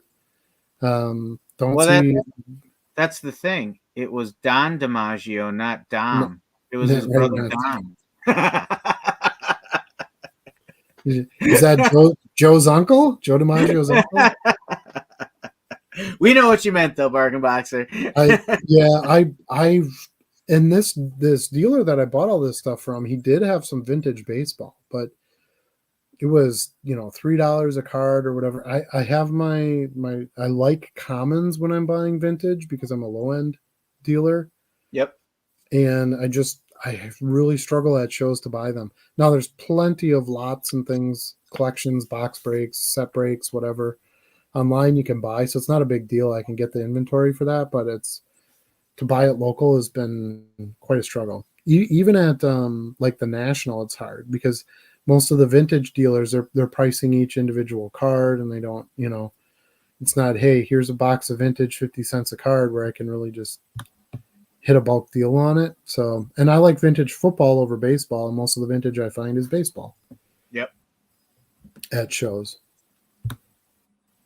So, but that's the beauty of what we do. There's lots of different places to find inventory. You can go out, there's vintage whatnot auctions. You can go on there and try to pick up some of your vintage that way if you like doing a live auction thing. There's your local card shop, like you just said here, where you got a deal on a card. There's a lot of different ways to buy them. You got to just figure out where you can get them from.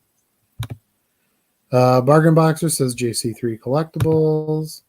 Joseph, wish me luck this weekend. I'm going to a huge show at the Westchester County Center, 3-day with 400 tables. Dang. Well, if you can't find something at 400 tables, you're probably doing something wrong. So good luck. Hopefully you find some good stuff. Let us know next week. Yeah. I'd be happy to maybe see some of what you got or hear of what you got, I should say. Everybody comps cards now. Just go for it. As a dealer, we are there to sell cards. I don't care what you do as long as you get I get my bottom price. Some may take offense, but that's the world now. Yeah, I completely agree with MD, especially if if they are pricing higher, I would definitely comp because you don't want to overpay for something. If you see a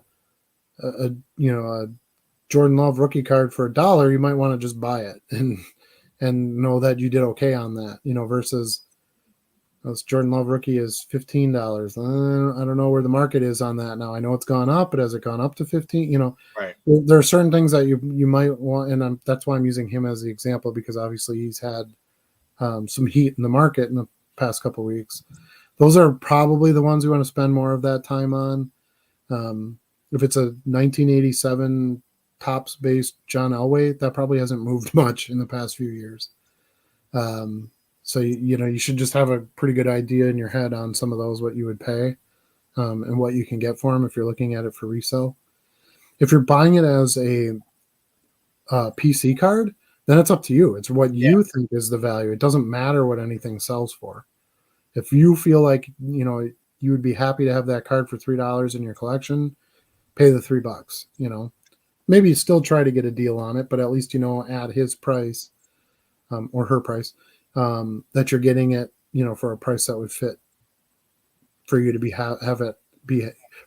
happy having it in your collection for that price. You feel the same, Charlie? I do. I think you're right on with all of those points, especially about the PC. It's about what is the right price for you. Like PCs are a different deal, right? Because you're going to have some emotional baggage with a lot of those cards, right? Like you're gonna have more motivation to get that than just a margin. Right. So you and I talked about, I collected a set out of Topps Chrome last year, just to display. Well, when it came time to get that last card, I was a little quicker to just say buy it now instead of negotiating, right?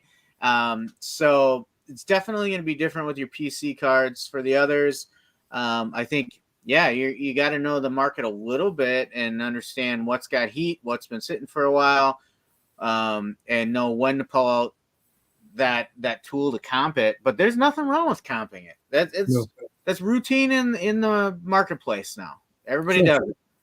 Well, think about it even on a bigger scale, right? I used the example of Target earlier. I know a lot of people who go to Target and they'll see this item and they'll say, well, I'm going to scan it and see if Amazon has it cheaper. And they're doing that literally in like a big box store.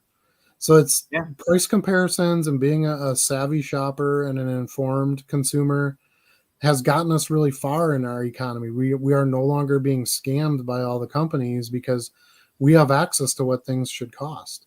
And if you have that tool in your pocket and you're not using it, especially if you don't know what you're doing without it, I think you're doing a huge disservice to yourself. Yeah. I mean, I don't use it if you need it myself at a show because I'm in low end boxes and I can't afford to take the time to stop and comp a bunch of things, right? But if I was buying higher end cards and I was unfamiliar with the market for that card, you better believe I would pull up eBay and see what they've been going for. What Charlie's saying is he's basically lazy. So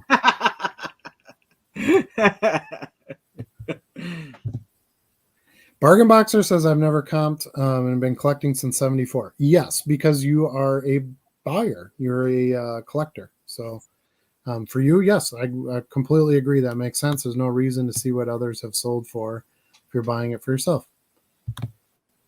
Draft a D coordinator. Yeah. Ooh. People are wondering if that Dallas game saved his job, but I think it's too late. I don't know. We'll see.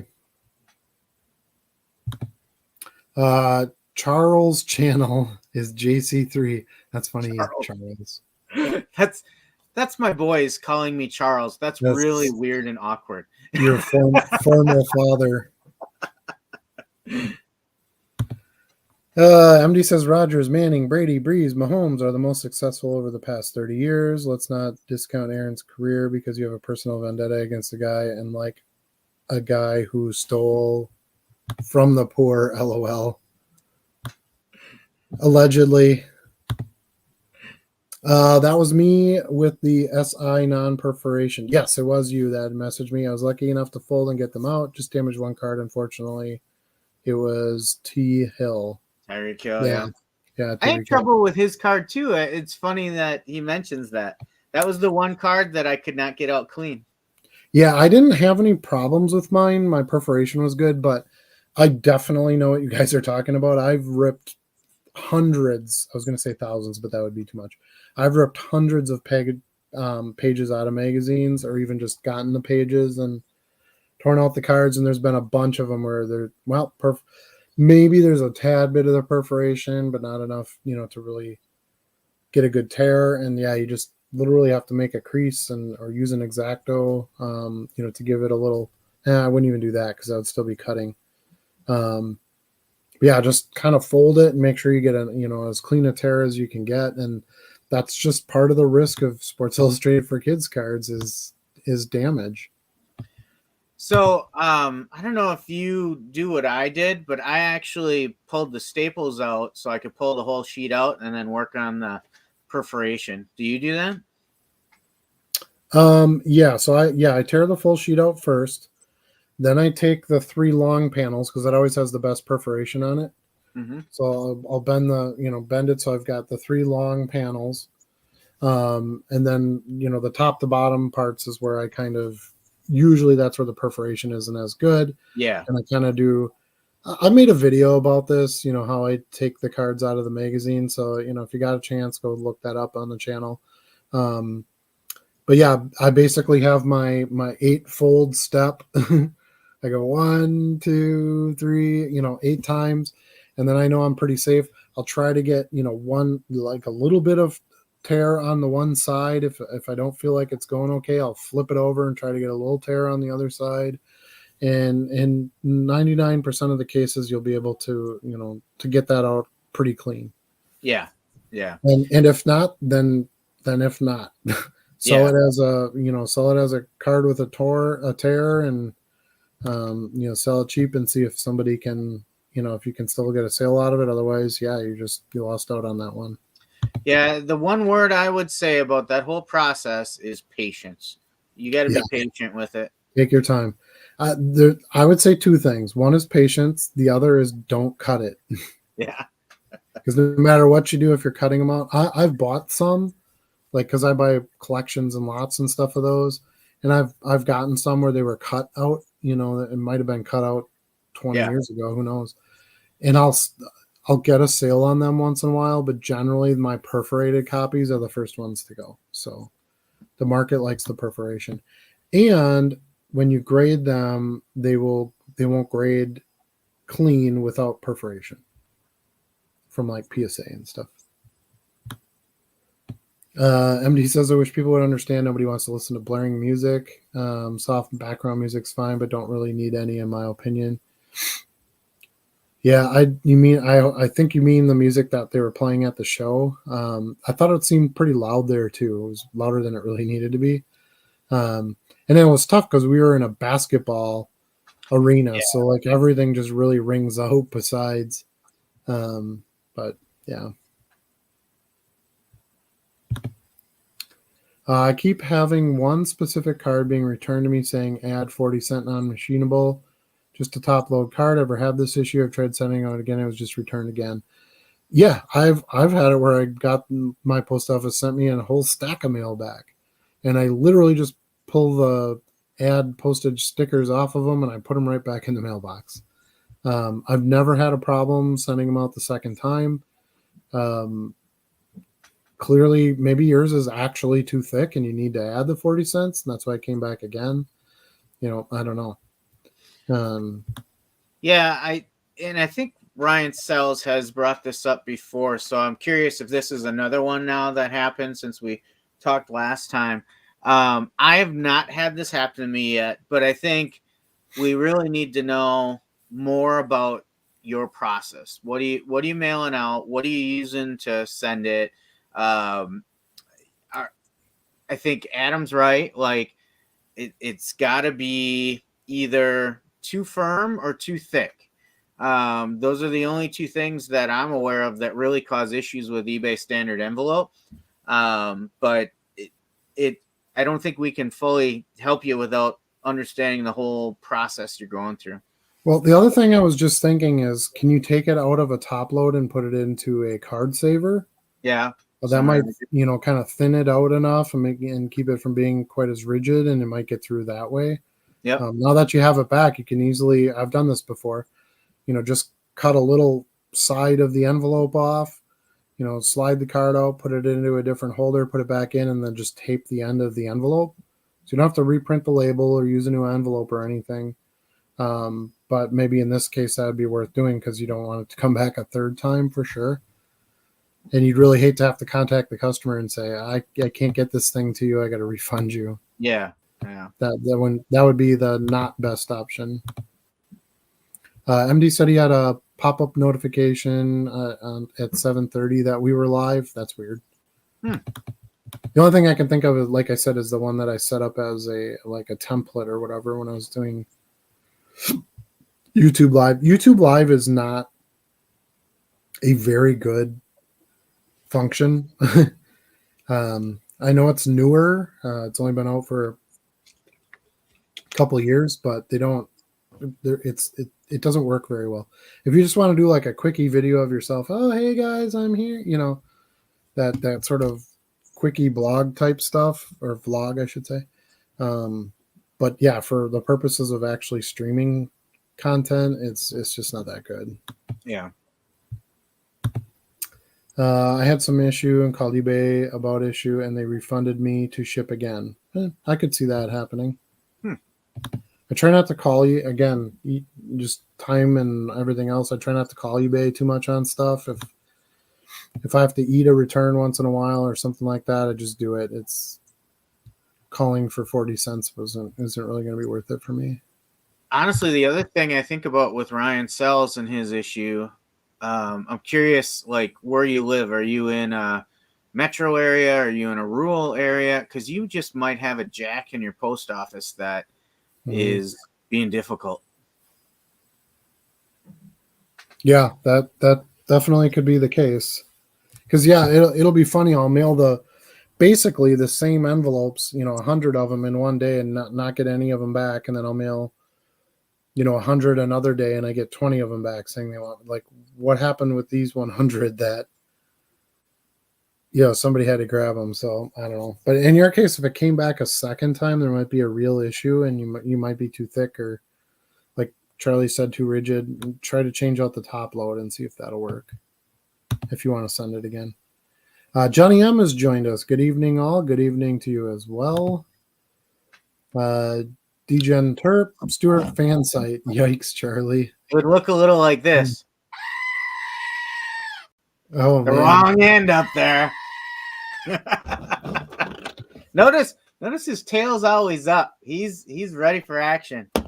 So funny story about last week's episode. I got a notification that they weren't going to monetize it because there was potentially content in it that was not like copyright, but just like content that they don't want to support. Yeah. And I was like, what are they talking about? So I clicked, there's a like, do you want to have this reviewed? And I'm like, well, yeah, I want to have it reviewed. There's nothing in it. And of course they, oh yeah, it's fine. Here you go. And they monetized it. But now I'm like, should I say like goat butthole? Like, is that even can I say that? Am I going to get this? You know what I think it was? I think it was the, where I had the thing, don't do this and bid. Oh, don't drink and bid. Yeah. Yeah. Well, now thanks. I said it. Now you're going to get it again. Thanks. Now I don't have to deal with them again. But I think like there's just certain things where it's like, nope, don't allow that, because you're not allowed to have, you're not supposed to be drunk in a video. There's all these things. Yeah. Anyway, so I just thought it was funny because that popped up last week. There's Charlie's link. That looks familiar. That does look familiar. The goat, especially. Oh no, I can't click. Oh, there we go. Most channels only allow mods to post links. Yes, Charlie's a mod, so it's fine. That's probably why he was blocked. Yeah, we weren't talking about posting links. We were talking about him being able to change his ID. So, like on his picture here, where it says, he'll take you off, where it says Charlie at JC3. He was trying to put his channel there, and they wouldn't let him. That's something they don't let you do. Has anyone noticed in their page views stats a big increase of external site views the last few days? Actually, the last few weeks, my page views have skyrocketed. So I don't know if it's just I have a lot of returning customers or what the case may be. But yeah, I've had really good number jumps. Probably the past good month or so. Yeah. It's up 70. I look at that. I just try to look at trends mainly. I don't look at like, oh, it's this number or this, I just try to see that things are in a positive direction. Yeah. You know what I mean? Can't stand that. Happened to me a half dozen times already. Yeah. Oh, the return for more posts. Yep. I'm a Packer fan too, so I have a ton of love for Favre too. Nice. I don't know how you can't. He was so fun to watch. Even if so here's the thing, okay, with the Favre, because I do get this from people once in a while. Oh, Favre with this in Mississippi, and he likes Trump, and whatever. I don't really care about that stuff because I liked him as a football player. That's what I collect the cards because, well, first of all, I worked for the Packers at the time he was here. I was a kid growing up, and he played here basically my entire young adult life. And I got to watch him on the sidelines, and I just always liked the never give up mentality. He had a ton of fun playing. People liked him. He was funny. He didn't take himself too seriously. He made mistakes. He would admit them. He would make corrections in his life and get into a better path. He's made mistakes in his family, but he's worked those out with his family. He's close to his mom and dad. And I just respected him for all of that stuff. Has he done some dumb stuff? Yeah. And who hasn't? Yeah, and I'm not gonna say he hasn't, but he's a human being, and some choices he makes I wouldn't make, but that doesn't make him any worse than me or any better than me. So that's kind of my take on the whole Favre thing. Yeah, music at the show. Yes, the music at the show he was saying was too loud. Correct. I agree. This is why I charge $1 for shipping and just ship my orders at 3 ounces. It costs $1.10, and I never get returns. Yeah, I'm not going to do that. Yeah, I like the free shipping. I sold this card. I'm going to put it in this top loader, put it in a number 6 envelope, and I haven't had a single issue. So nope. There's something going on that's a little out of the ordinary, I think. And like I said, I've had some, the post office gets, ahead of themselves and they want to return stuff. I've had it happen a couple times. I resend them out and no problems. So I send out thousands, and I've had maybe 1 or 2 that have naturally not gone through. Otherwise, things show up. And it's true, if you use the eBay delivery service and there's a problem, you can contact eBay and they will refund you for it. I think the way this works, because I was trying to figure this out the other day, because it's eBay's own individual tracking program and all this stuff. I think that we're paying eBay for that shipping, and then they're basically collecting the money for the post office, right? And then they send the money they pay the post office when the item gets delivered. I think that's the deal. Yeah. And that's why the post office is supposed to allow us to send a top loader, which normally you wouldn't be able to send, in an envelope with a stamp on it, and so on and so forth. Because that was the deal with eBay. And then they get paid by eBay. I mean, we pay eBay for the postage, but then eBay pays them. So I think when you have a problem and you contact eBay, they're like, yep, we'll refund you for that. Send it out again, because then they don't pay the post office. Does that make sense? Yeah. That's kind of how I see it. Kind of like the state sales tax, right? Your customer pays the state sales tax, but it doesn't go to you. eBay collects all those and then they pay each state, annually or monthly or, however they have that set up. So that's really eBay paying that Yeah. on our behalf. Let's see. Otherwise, the post office kicks back a bunch of cards for that 40 cents. Disagree. It doesn't happen very often. Also, the $1 shipping gets more reliable tracking, way less lost packages. So what is the $1.10 shipping that you're using? That's still eBay standard envelope, isn't it? You're just using 3 cent. It's the same tracking. For 3 ounce, yeah. Yeah. So I don't know what you mean reliable tracking. It's the same thing, scanned by the same thing. Yeah, I don't know. But if that's working for you and you're charging it and you're getting sales, great. That's too much money to put into postage for me. I don't even like the 63 cents. So I want to keep my prices low enough and I want to keep my margins high enough. So which is about to go up too, right? Another penny? A penny. Yep, a penny. Next week, 7 days. So get your sales in now before that extra penny. That being said, a penny is actually a pretty decent increase based on the cost of a lot of other things in the world. My business can handle a 1 cent increase. I've actually been listing more of my cards at an even higher price lately, and I've been selling them. So I feel like the market is kind of on an upswing. I don't know if anybody else feels that way. But there's a lot of cards where I would have listed it at $1.99 a couple of months ago, where now I'm like, I can list this at $2.99, and I think I can get it, or I can get the 2.5 or whatever I'll take on the offer. Yeah. But it'll be above the $1.99 I would have listed it at. So, and that could be an attestment to my business growing and getting regular customers, and they're just paying because they want they can buy it from me. But I like doing that too because I'm trying to more regularly offer coupons with quantity discounts and things like that. And if I ask more and I offer that discount, I can get the sale and basically get the same price. Yeah. As I would have listed it for before. So it's like I said, I don't want to be the discount brand. I want to be Nike. I don't want to be ASICS. So I want to have, good quality photos that I take the time and take my own photos of, not scan, and, have my correct listing details, ship on, 1 day shipping. You're going to get it out the next day out the door, tracking provided, fast customer response. I feel like those things have enough added value that I can ask for more money for my products. So that's where I'm coming from on that one. Hey, Adam, let's play a game. Let's play Name That Tune. Are you ready for this? Let's see if you can hear this. Here we go. Don't play any licensed music. I just played it. Did you hear it? No. Oh, you didn't hear it? I didn't pick it up? No. It was the sound of a thermal label printing. Oh, the thermal. Okay. Right on. Nice. Yeah, thermal labels are the best, and that's one nice thing about it too. I don't feel like the printer sound is annoying. When I'm printing 500 envelopes in a day, it doesn't annoy me. My other printers were always kind of obnoxious. Remember the dot matrix printers?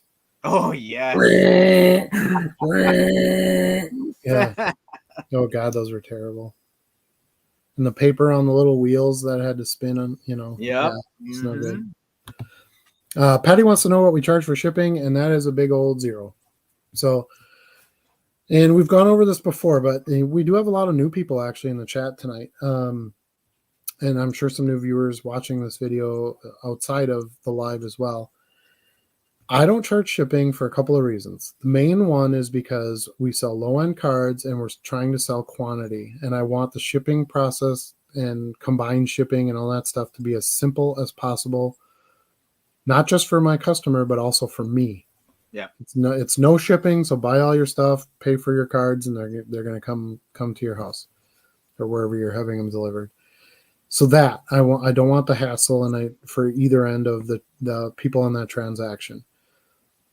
Another reason why I do it is because one of the things you're graded heavily on eBay is your shipping cost. And if you're charging 0, you can't do it any cheaper than that. So I know I've got that metric nailed no matter what. I will get a 5-star rating on that every single time. And the other thing is I don't think charging the shipping separately gets you any more sales, because people just figure in the shipping when they're paying for the item. So if you sell a card at $1.99 with $1 shipping, they're going, I'm paying $3 for this card. Like a savvy buyer, maybe you can get away with it for a few, people who aren't, looking at it too closely, or they feel bamboozled because they paid shipping and didn't know there would be shipping, whatever the case may be. But that's why I do it. The other reason is it allows me to sell the lowest cost cards I can. So my lowest price on a card is $1.49. So if I sell a card for $1.49, I can't charge $1 shipping on that, because now the lowest price I'm selling a card for is $2.49. And I have cards that I need to sell cheaper than that. So it allows me a bigger inventory range, I guess is the best way to put it, because I can sell all the way down to $1.49 card and still make some money on that. So those are the reasons why I do free shipping.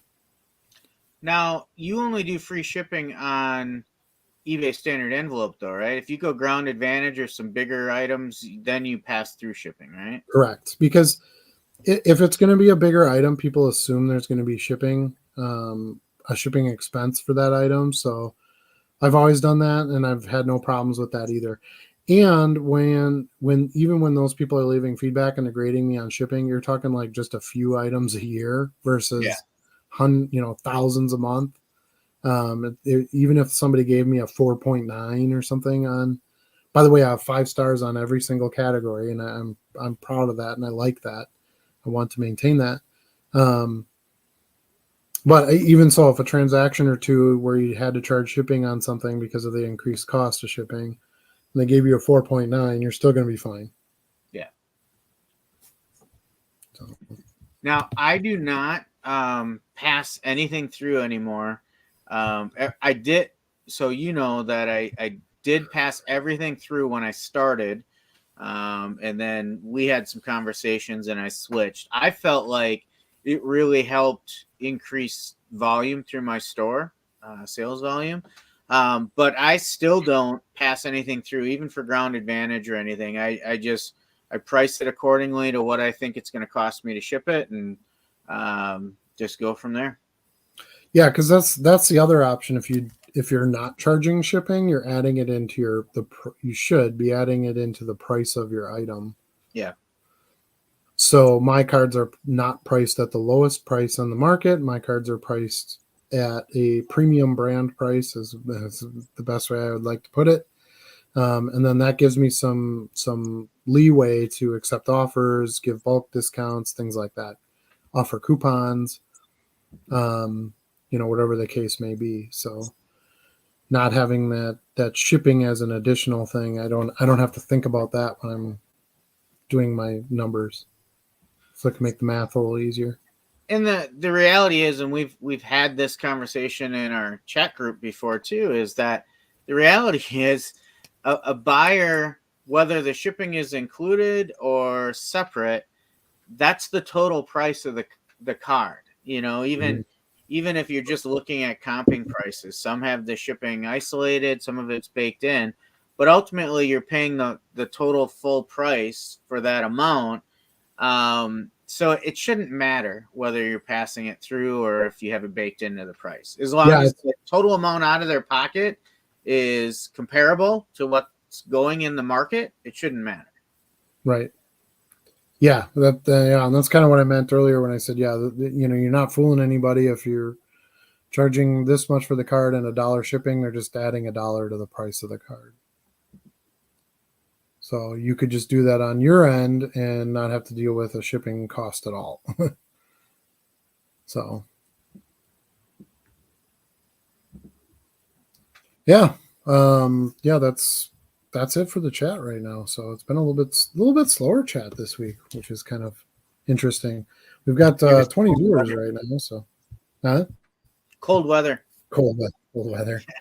So tomorrow night, normally on Thursdays, Luna has scout meetings out at the school. Mm-hmm. And tomorrow night they're gonna do like a flag retiring ceremony. We do that once a year. Anybody can bring in old tattered flags, and you're supposed to do the ceremony and put them in the campfire and all that kind of thing. And they want to do it tomorrow night, and I'm like, it's like going to be like 5 degrees out tomorrow night. I'm like, no, this is not. I'm not doing that. Yeah. So we just finally got out of the negatives here. It's been negative the past few days. Our tires finally have air in them again, and I don't think I'll be going outside anytime soon. I'm kind of averse to the winter weather. It's not really my thing, but to each his own. So this weekend we don't have anything specific planned as far as card shows or anything. Like I said, I'm going to start on my office, like the construction of my office this weekend is the intention anyway. But one thing I've done right now is I had my last coupon expired yesterday, and I'm not launching a new one, maybe for a couple days, just because I have so much stuff to list, and I would actually like to have a little bit slower sales day or two. Yeah.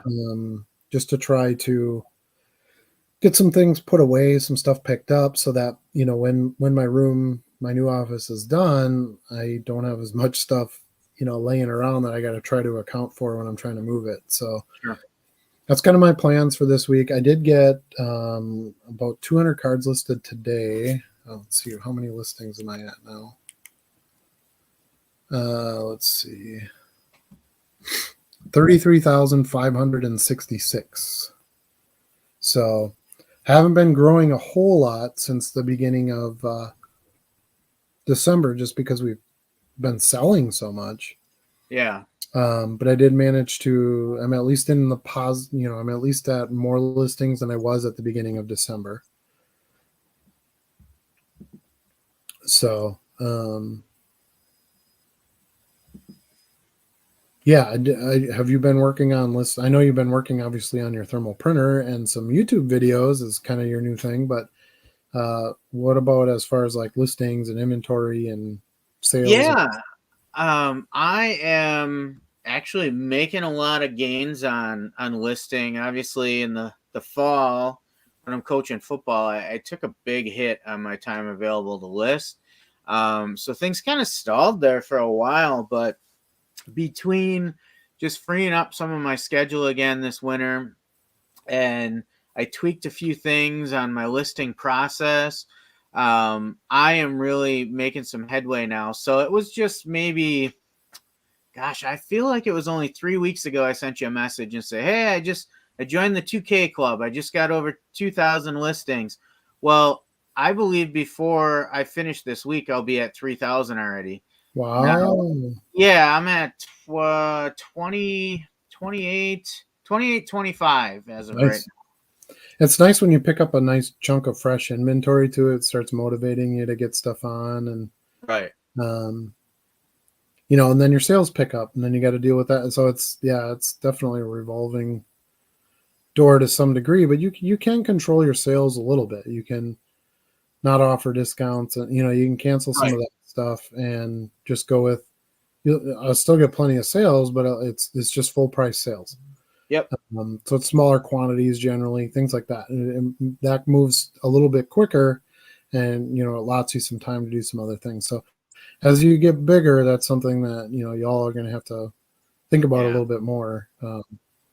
And now you have some more time saving too, Charlie, with the labels. So hopefully that'll open it up a bit for you too. But I'm still at a sales volume with my store that I can easily outpace volume with listings. I know you've got a little tougher situation because you'll sell over 100 cards a day. And it gets tough to, I know we've talked in the past, like before you went full-time at home, you would list 100 cards a day, and that was focused time, right? Now that you can work from, you're doing this full time, you can list quite a bit more. But for me, I've still fitting everything else into my life, I've capped out at about 80 a day. I still haven't hit 100 in a day yet. That's my goal. I want to have 100 day where I list 100 cards, but haven't quite been able to hit that yet. But I've been consistently in the 70 to 80 a day. I just sold a Brewers card. Did you? A 1992 Police Brewers Paul Molitor Oshkosh Police card. There you I go. picked those up in the nickel box in Green Bay. He had like 2 or 3 of them. I bought them all. Yeah. So that's kind of a good lead in here because this is a question then from Weston. As a Brewers fan, good luck with that. Can you quick go over total profit on a $1.49 card, assuming a single card order and bought for 25 cents at a show? Curious to see the numbers. Well, first of all, if I'm listing it at $1.49, I definitely didn't pay 25 cents for it. It probably was a dime box where maybe I paid 5 cents or 2 cents in a big bulk or something like that, because that would be that's the lowest of the low end. That's basically a common card of a not big name player. So like, for example, I bought a big lot of 1986 Topps football cards because it's an iconic design, it's the Jerry Rice rookie year, all that. And it's a very popular set. And a lot of people complete that set. They want the full set. And I got a big lot of commons. It's probably like 250 cards, 300 cards. And I paid $5 for it. So, I mean, I'm in it for what? That's a penny and a half, something like that. So if I sell a card like that's a good example of a card I would sell for $1.49. Okay. So if I sell a common card out of that set for $1.49, got a penny and a half in it, 63 cents for shipping, figure a penny in the label. We're probably closer to 2 cents now on the envelope, as it's like $1.97 now at Walmart for a box. So I figure 2 cents there. Top load is probably another 6 to 8 cents, somewhere in there. Penny sleeve, I don't even consider. That's like a half a penny, and most of the time my cards are already penny sleeved when I buy them. Yeah. So I'm not really even going to consider that. But you're not likely getting a 2 cent card top loaded. So you have to figure in the cost of top load. So I don't know if we do the math there. Let's see. We get this all the time, don't we, Charlie? How do you guys make money on this? It's like I always use a rule of thumb. I figure on my lowest end cards, I have a minimum $1.10 in fees and postage and supplies. Yep. Yeah, I figure even if it's a promoted item, I'm losing about $1. Yeah. So I'm a little bit less than you, but I wasn't using tape. I wasn't using paper. You had more expenses in it. Mm-hmm. So yeah, that's a good math point. Basically, it's $1. So if I figure 5 cents for the cost, penny for the label, 2 cents for the envelopes, let's say 7 cents for the top load. eBay has 30 cents plus a final value fee is what, like 12 cents, 15 cents? Yeah. So that leaves me with about a 60% or 60 cent profit in that instance. Even if you figure it was promoted, so you're losing like, let's say another 12 cents, the 12% is probably about average on a promoted. You've got, let's see, where did that go? 60 cents. 60 cents minus 12. So it's about 48 cents. So I'm making about 50 cents on a card at $1.50, which isn't bad, considering I paid 5 cents for the card. Mm-hmm. So no, if you paid 25 cents for a card, you shouldn't be paying 25 cents for a card you intend to sell for $1.50. Because you're probably making about 20 cents on a card like that, and that's probably a little bit too much. Now, you're thinking in single card terms. That there's probably even going to be some cases where you have a single card sale and you don't really make anything on it. Sometimes that just happens with business. But now let's say somebody buys 3 of those $1.49 cards. Now you got something because you're not paying the 60 cents, the 63 cents to mail the other 2. You're not paying the 30-cent transaction fee on each of the other 2. You're basically making like $1.25 on the other 2 cards each. You only have about 20 to 25 cents in expense coming out of that, and that's if it's promoted. So you're making big bucks on the multiple card orders. So you kind of want to try to focus on that on those lower dollar cards. So, but no, that being said, $1.49 is my lowest price card, but most of my cards get priced at $1.99. So in my example where I made 60 cents or 48, let's say 48 cents for argument's sake, say it's promoted. So that, and then you would add another 50 cents onto that because I would be selling that card for $1.99. So now I'm at basically $1. Yeah. Profit. Yeah. My floor is typically $1.99 for listing these days. But that said, for the right card, I will accept an offer, sometimes as low as $1.50. It just depends on what it is and what's going on. But my starting price, my floor for a starting price is $1.99 on any card I put in my store. My biggest thing is, I have a bunch of cards where I have like huge bulk. Like I have 110 copies of this card. I'll take $1.49 for it, and and I sell a lot of quantity. Mm-hmm. So those are great cards to list. Maybe at a lower price than somebody else because I might have somebody come in and buy 10 copies. So it's a good way to move a chunk at a time. And at $1.49, again, all those multiples of those cards, I'm not paying anything for. Yeah. Other than a very small, the eBay seller end fee. Yep. That's it. You don't have any additional expenses. You're using the same envelope. One holder. You're using one piece of tape, one label.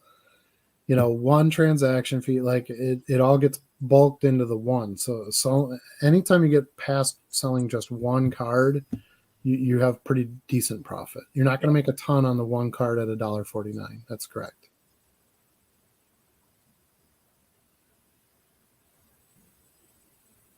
Right? Are we good? Yep. I am up to, hold on, let me spin it. 903 views. So yeah, people like that video. It's crazy. I didn't think it was a very good one. So, let's see. West of my profit on that is 24 cents, not including the price of the card. I promote at 3% across the board. So you might have your expenses might be too big then too, Johnny, if you're only getting 24 cents. Guys, you gotta watch those expenses. That's the things that'll eat your money up real quick. Peter's joining late. Welcome, Peter. Glad to have you. Weston says, thanks, Adam and Johnny. Peter says he's running a 25% off 3-card coupon. It includes everything in my store under $20. Been getting repeat buyers and also starting to see multiple card sales. Those sales that only cost 63 cents to ship 3, 4, and 5 cards. See, you got it. Mm-hmm. That's what you want to do.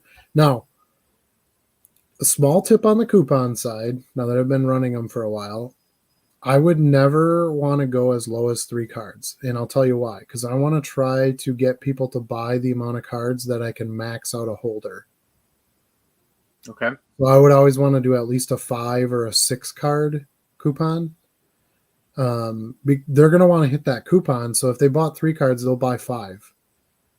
And you can ship all 5 of those for the 63 cents. You'll end up with, a little bit bigger sale and a little more profit, especially since you're offering a discount.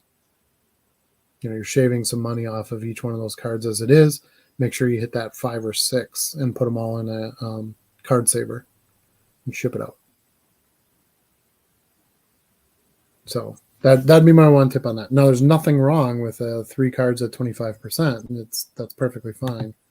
I think you could eke a little bit more sales and a little bit more profit out of that by going to the 5 or the 6 and not adding any expense. That's the key. Right, Charlie? I agree. What does Stuart think? He thinks he's like this. Yeah, with his one missing ear. with his goat ear. It's actually the second time he lost his ear now. I The know. first I know. surgery just didn't stick. No, it's once the ear is gone, man. That's a hard one to fix. Yeah. Mm-hmm. Weston says, how many cards with multiple quantities? Like you said, you accidentally make a duplicate listing instead of updating the quantity of cards on your current listing. Sometimes I don't care. Like right now, I'm changing my inventory process. I made a video about that. If you haven't seen it, look in my videos where I update my inventory, where I'm going to like a team baggy system.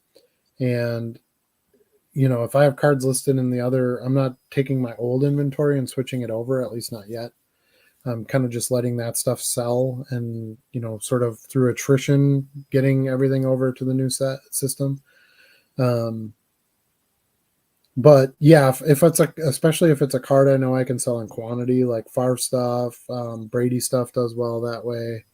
Then I'll probably just list the quantity and put it in the drawer where the rest of them were, and just not add that card. So like here's a good example. I have a Jeter drawer. So I listed this Jeter card. It's not in a baggie because it's just going to go in the drawer. Here's a Favre card I just listed. Another Favre card. This one is not part of that. Emmett. I have a good chunk of Emmett. I have a bunch of these Pro Set rookies. Those will sell in quantity at times. I think guys are trying to grade them or whatever. So yeah, if I think I can get a quantity sale out of it, I'm gonna probably list it in the quantity and then stick it in the drawer. But that being said, I picked up at this show, I picked up 9 copies of a 1987 Donruss Nolan Ryan card. And I listed all 9 of them at one time. So I listed it as a quantity 9 and they all went in a team baggie. So, I'll have quantities in my team bags too. Ooh, excuse me. Hiccup there. But yes, I sell a lot of, I don't want to stop doing quantity listings because I sell a lot of cards that way. I'll have a lot of people who buy 3 or 4 copies of something, and it's super easy to do. They go in and to hit buy it now, and they just hit that quantity button up and pay, and it's done. I do give a bulk discount. You can offer a discount right in the listing for people who buy multiple copies. So I have that. So, it allows the customer to save a little bit.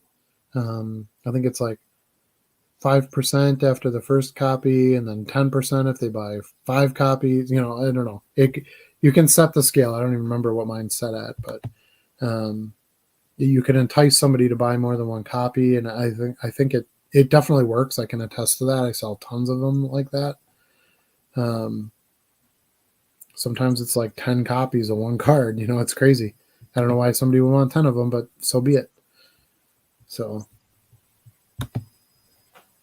I've been looking and seeing a lot of 5 cards, and yes, I agree. In the free store, there are some stiff cardboard mailers. I've been using them for multiple card sales. You get 100 per quarter for free. Yeah, I use my free coupon on the bubble mailers. So cardboard mailers are fine. I don't think you can use those cardboard mailers at 63 cents though. No, you can't. So that's the biggest problem. I don't want my customer to be paying anything extra on the shipping side, and I would have to increase my prices to cover that that mailer price. Johnny says 63-cent shipping, 33-cent transaction fee, 22-cent final value fee at 15%, including promoted listing. 10 cents for supplies, $1.25. I don't see any way to lower that number. Shipping and transaction fee, no. Final value fee, no.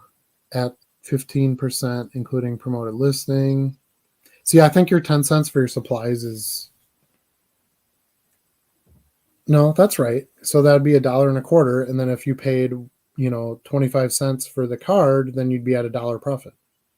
Right? Or am I not doing the math right? Not if we're still talking about that $1.49 card.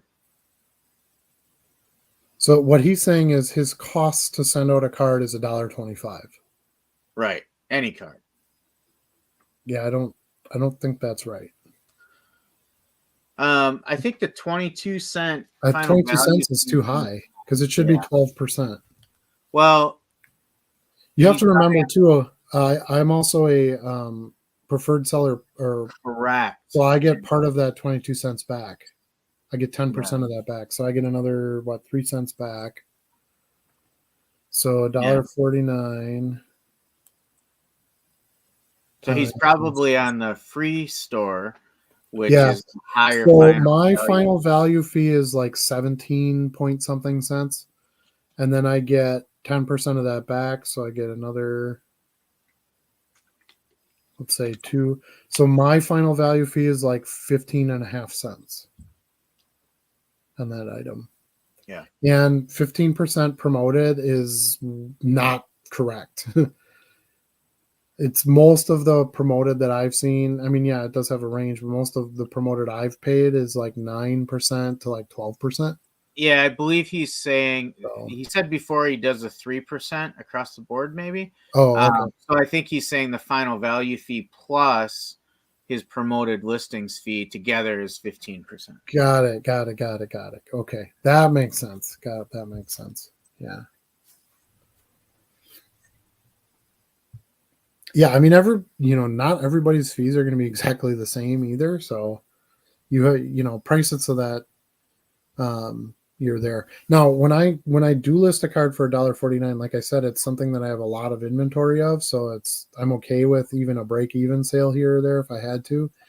But most of the time, you're just trying to get a multiple card sale or a quantity sale out of that, and you'll get that quite often. So.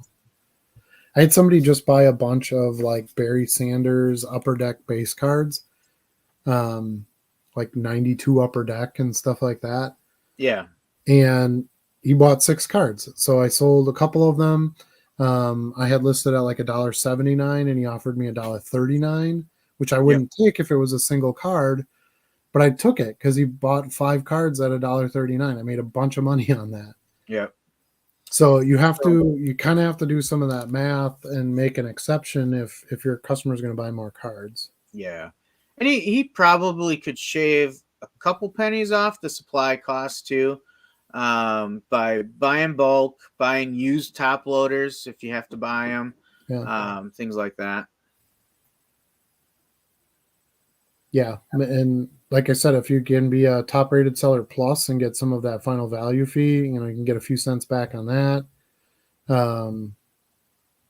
Yeah, if you're going to try to run your entire business model on selling single $1.49 cards, you're going to have to sell a butt ton of them to get anywhere. That's just simply one of the cheap products in your store. There's a lot of cards where I would have bought, like even those Barry Sanders cards, right? I got those in a lot where I paid 5 cents a card. I bought 400 cards for $10 or whatever it was. Yeah. Paid 5 cents a card for those cards. Well, there's insert cards in there that I sold for $7 and $8 a piece. So you can't just look at the $1.49 cards and go, "Oh my God, I'm not going to make it with." You have to look at the whole package, right? Yeah. Some of those cards I just bought at this show this past weekend, the prices were a little bit higher, but I got a card thrown in that I just sold for $10. So you should be able to find some value in some other spots to, where maybe you don't make much on a $1.49 sale, but that's the minor exception to your sales. Right. And if $1.49 doesn't cut it for you and you don't want to sell $1.99, maybe it'll be harder for you to sell, but you won't be, taking home 25 cents, 50 cents, whatever it is. You try to get a better profit. Weston says he loves these chats. Really appreciate you both hosting these. I really enjoy the hobby, and it's great to shoot questions at the both of you. Big thank you for your time and hosting these. Well, thank you very much. We appreciate you being here. We get a lot out of it too. We do. I think so. Here's the interesting thing. We all basically run an online business by ourselves, right? As individuals. I think it's important to still have some community and have some people that are doing what you're doing or not doing what you're doing. that you can kick those ideas off of. You know, we don't have corporate meetings in the morning. I don't have an HR department. I don't, we're all just, trying to make our way through the world and build our own business, which is really the dream, right? And I think it's good for us to have a place where we can kind of do that together, right? So I've been getting away with the cardboard, but yes, I've worried. I've gone through about 40 and haven't had any issues, knock on wood.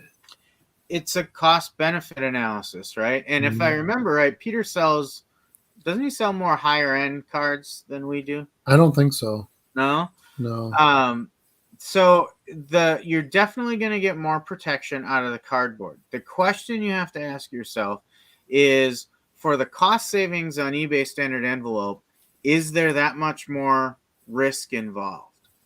And I don't think so. Yeah, I don't think so either. I mean, if it was the same price, would I use the cardboard mailers? Heck yeah. Well, right. But I just don't think the added cost makes sense for the risk that we're seeing with ESE. And I don't even think the fact that the cardboard mailers are free matters, because I'm paying less than 2 cents an envelope. Yeah, well, and they're not really free because you're going to pay more in shipping costs. Right, but I mean, as far as like the paper material he's getting for free. Yeah. Let's see. What do you think about starting them at 99-cent auctions first? Will I get eaten alive? It depends on whether, what your motivation for that is. So I use my 500 free auctions every month. I do 99-cent auctions, and I use that as a way to clear out bulk inventory that I have too much of. Now, if I sell, we're going back to that $1.49 example. I sell one single card to one buyer, and it ends at 99 cents. I make nothing on that and probably lose a few pennies. But I look at it as an opportunity to get a customer and to get in front of somebody who maybe buys auctions and not stores. I can send them my business card, and hopefully they'll come back and buy some more stuff from me, which has happened. The other thing is, most of the time, if people are bidding on a 99-cent auction, they're going to buy more than one card. So then you go back to your quantity where all your expenses are taken out, essentially, most of your expenses, I should clarify that, are taken out of your additional sale. And you're sold that card and you got 99 cents for it. Or let's say 95 cents if you figure a little bit of back end, final value fee taken out of it. So most of the time, and most of my auctions won't sell because I'm selling like cheap FARVs. Is basically what I'm doing every month because I have like 40,000 of them in stock. But let's say I list 500 auctions. I might have 75 of them that'll sell, and I'll have 4 that'll go to an individual buyer, and then all the rest go to somebody who bought like 8 or 10 cards, or at least 3 to 5 cards. So I'm making money on almost all those auctions, and it's a great way for me to just move them, get some eyes on you that maybe, if it's just an auction viewer, maybe they wouldn't see you otherwise. And so that's why I do it. They're free auctions. Why not? I'll use them and I'll throw them out there. So every month, do I have a couple cards that I ship out at a slight loss? Yeah, I do. But you're talking a few cents. If you can get a decent customer out of that, that is a very cheap price to pay to get a customer that comes back to you. It's your marketing budget. That's very cheap in the world of trying to sell shit. That's pretty darn cheap. So that's how I look at it. It's a great way to move a few things, make a couple bucks, and potentially get a couple customers at a small cost. In general, though, the rule of thumb is auctions are great for buyers. Buy it now is great for sellers. Right. Yeah, absolutely. Yeah, I would say 99.9% of my items are sold buy it now. Yeah. Or an offer or whatever. It's not auction. You cannot run this business on auctions. I would say that would be very difficult. Johnny says I sell a variety of price cards. Was using the $1.49 example. Those ones are the ones I get at 3 cards for a penny. Have about 6,500 cards listed currently, looking to hit 10,000. Awesome. Yeah, if you're paying like a third of a penny for those cards and you're selling them at $1.49, you're doing just fine. And hopefully, like, like we talked about, you can get some multiple card sales, and then you're doing great. At hardly any. I mean, you basically got them for free, list them for free. If you sell it and you only make a quarter on it, that's still a quarter more than you had yesterday, right? So, when I first started doing this, I thought the same thing, right? Because when you're first doing this, you're not making much money because you're only selling a few cards, and you're like, I'm selling a card for $1.99. I can't pay the bills off of this. But then you get up to, let's say you sell 200 cards in a day, and you made $1 on each one. You made $200 that day. Yeah. If you do that every day, you're doing okay. You're gonna have a pretty solid income. So you have to think about it as a scale thing. And then where you should be investing your time is, okay, now how do I scale up to that where I can handle that kind of business? And that's obviously listing more and shipping more and using a thermal printer and using your resources that, reduce time so you can focus on building the business. And then you'll start getting those numbers that will be real money. And that's 200 cards a day that only sell at $1. There's going to be plenty of cards where you made $7 on them and $8 on them and $4 on them. And, so you sell those 200 cards and you might have $600 in the day. Can you live off of $600 per day? I think most people could. So, don't think of it in and I get what you guys were asking. You were like, can you make any money on a $1.59 sale? But everybody wants to think so small for some reason. I think that I don't think you should focus on that too much. I think you should look at it as a platform to build your business, using those $1.49 cards. There are also, if you think about it, mega conglomerates make billions of dollars a year selling small margin items because it's all about the volume. Well, it's funny. I have a friend who's a manager of a Walmart, and he said, do you know what item we make the most money on at the smallest margin? And I said, I really couldn't think of it. I'm like, I have no idea what, because who knows? Walmart stuff's all over the board. Yeah. And he goes, the candy bars at the checkout. Yeah. He says, we don't make much on them, but we sell a ton of them because they're right there. And after you spend that whole time in Walmart, doing your grocery and your whatever, you throw that Reese's cup cart, on the conveyor belt, and we got you.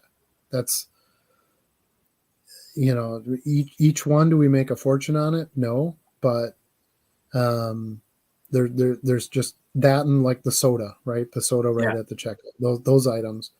There's a reason that every store has that crap at the checkout, because it's an easy ringer for them.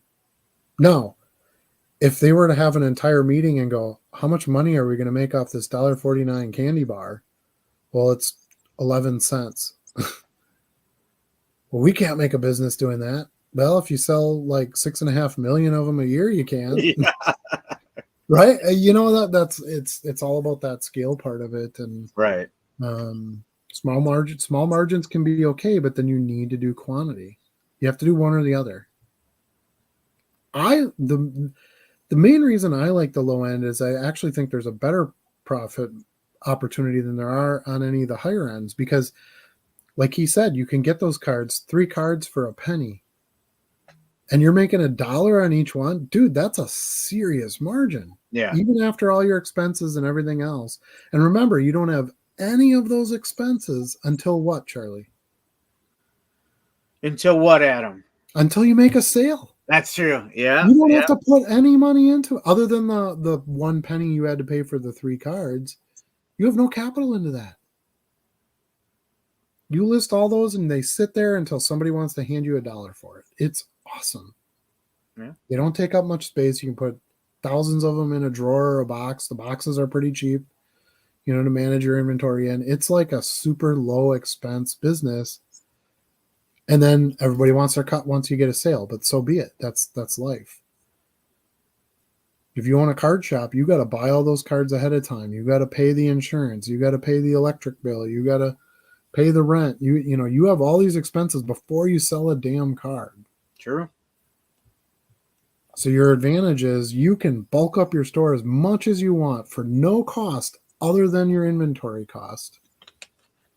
And then you just have to collect whatever margin you collect on the other side. Yep. And the more cards you have listed, the more you're going to get multiple card sales. So you're not going to see as much of that $1.49 one card. Yeah, that bothers you when you first start. It did to me too. Because you're going to get a lot of buyers who are going to buy one card. But that'll change as you start to bulk it out and buyers are finding more things. And then you use your tools to help entice that. Quantity discounts, coupons, whatever. Free shipping is also an enticement. Thanks, MD. Appreciate that. Oh, auctions that aren't run by a big consignor will get eaten alive. Yeah, I wouldn't run your business based on the auctions by any measure. We kind of talked about that. I'm also a top-rated seller. I do buy my supplies in bulk, and I only use new supplies. I don't like to send out used supplies, but that's just me. Yeah, I've heard that both ways. I use used top loaders. I've never had a problem with it.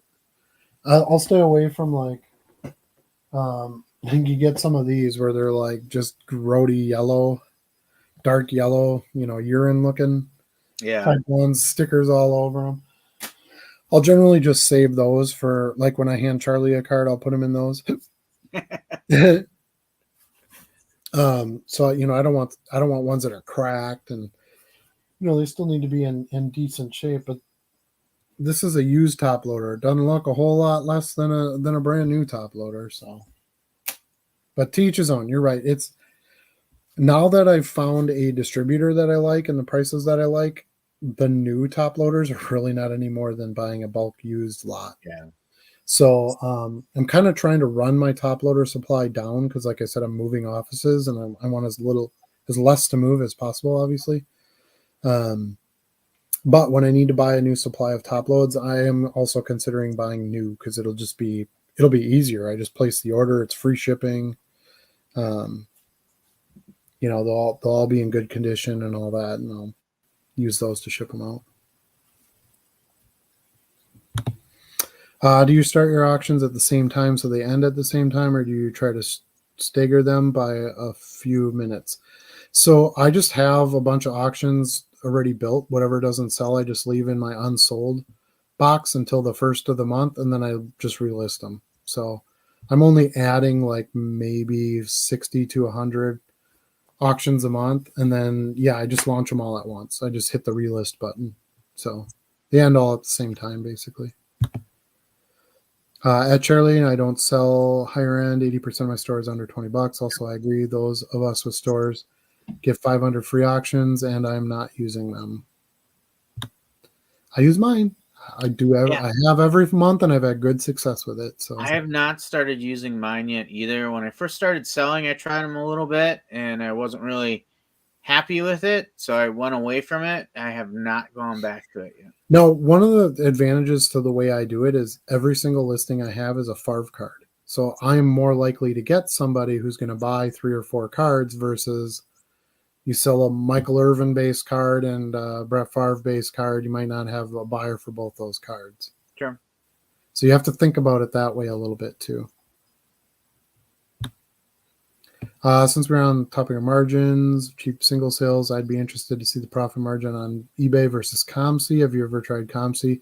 COMC charges you 50 cents per card to have them host it. So that's the scare off for me. And they charge that to you up front. So you have a cost up front before you even sell the card. And they charge $4.99 shipping for everything. $4.99 shipping. Yep. $4.95, I think, isn't it? $4.95. Whatever. It's too much. Definitely. So no. And then it doesn't really save you any time or any effort. You still got to prepare all the cards, send them to COMC, get them listed on there. You have to manage the cost, what you want to charge for them. And I don't understand the point when you can just list them on eBay and be done with it. I mean, yeah, you have to ship them versus they ship them, but really shipping is not that big a deal. It's not that hard. And using a thermal printer and you can rip through those pretty quick. I was considering that as a strategy for lowering cards to increase conversion and make my store seem favorable to the algorithm. Was just bouncing the idea. That's kind of why I do it. It's just a way to get activity. I have buyers who buy on my auctions every month and never buy in my store. So it's actually a completely separate customer base for me that I'm serving as well. And they'll buy multiple cards every time. So why not? If I can put them out there and I can, this is the way I look at the auctions for me. Okay. So my store is $59.99 a month, $60, right? I try to sell enough auctions that I pay my store fee every month.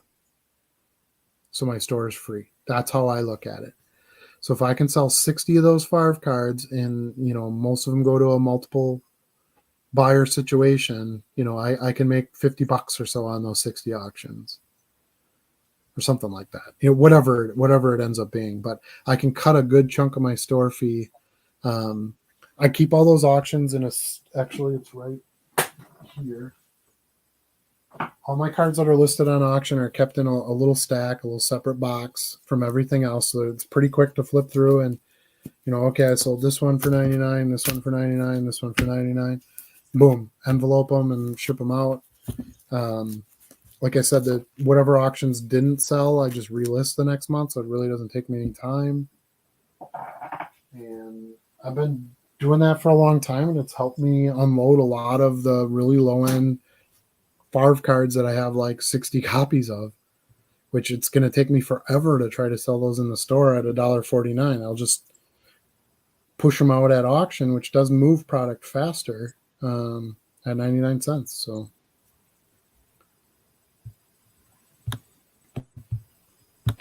I was going to charge shipping along with the 99 cents, so it wasn't a total loss. Yep, that's an option too. I don't charge shipping on my auctions either. By the way, I do 99-cent free shipping. Do you all think filling out item specifics are important for trading cards, or is the title good enough since that's what most people search? I don't know. We debate this sometimes. I don't think it matters as much as what they try to tell you. That being said, I try to have them fairly accurate just because it's I don't want to list a Favre card and then it's like player name, Michael Irvin, and set. It's a 91 score. Set, 93 wild card. Like, it just looks bad, as a business to not have that stuff. And why not? If you got to fill the fields anyway, you might as well put the right information in there. Yeah, I have like 4 or 5 fields that for me, are kind of the standards. The rest of them I don't care about. I remember when I started, you would get that little notification that says, "Oh, reach more buyers by having at least 8 fields filled out." And I went through a phase where I was like, "Okay, I gotta fill all this out." I don't think it matters as much as they want you to believe. So I've narrowed it down to, like I said, 4 or 5. The set, the year. I usually put the size because I sell a lot of minis versus standards. Just things like that. I do agree that the title is extremely important. Yeah. So my basics for a title are the year of the set, the name of the set. I don't necessarily put the manufacturer. I try to put tops in usually when it's a top set because there are a lot of like straight up just tops buyers. But like, let's say it's an Optic card. I don't put Panini Optic. I'll just put Optic. So it'll be 2001 Optic. Then I always put the player's name. And then if it's a special card, like an insert or a parallel or a case hit or something like that, I put that information in all caps after the player's name. And then I put card or football card or, whatever you can fit on the title line. And then I put the pound sign and then the number of the card. That's how I do my title. Yeah, I do mine different. And I get tons of sales, so whatever I'm doing, it's okay. Yeah, I do year. I do like to put the manufacturer, so I'll put Panini or Tops. But I put Panini. I will put the manufacturer in the specifics. Yeah. So So I'll do the year, the manufacturer, the set, card number, name, and then depending on how much room I have left, I may put a team. But a lot of times with some of these sets, I don't have enough characters left, so I don't really worry about anything after the player name. But I want, like, if it's a Silver Prism, I want to make sure I put Silver Prism in the list in the title. See, I put that in the specifics, but if I can't fit it, I don't worry about it necessarily in the title. But usually I can fit that in at the expense of like a team. So I would put I don't put team on any of mine. I would put 2001 Panini Optic or Panini Mosaic Silver Prism number 35 whoever, that's my standard that I use. No, if you're filling in the specifics, it's fine. You have to have the correct information somewhere, I guess, is probably the best way to put it.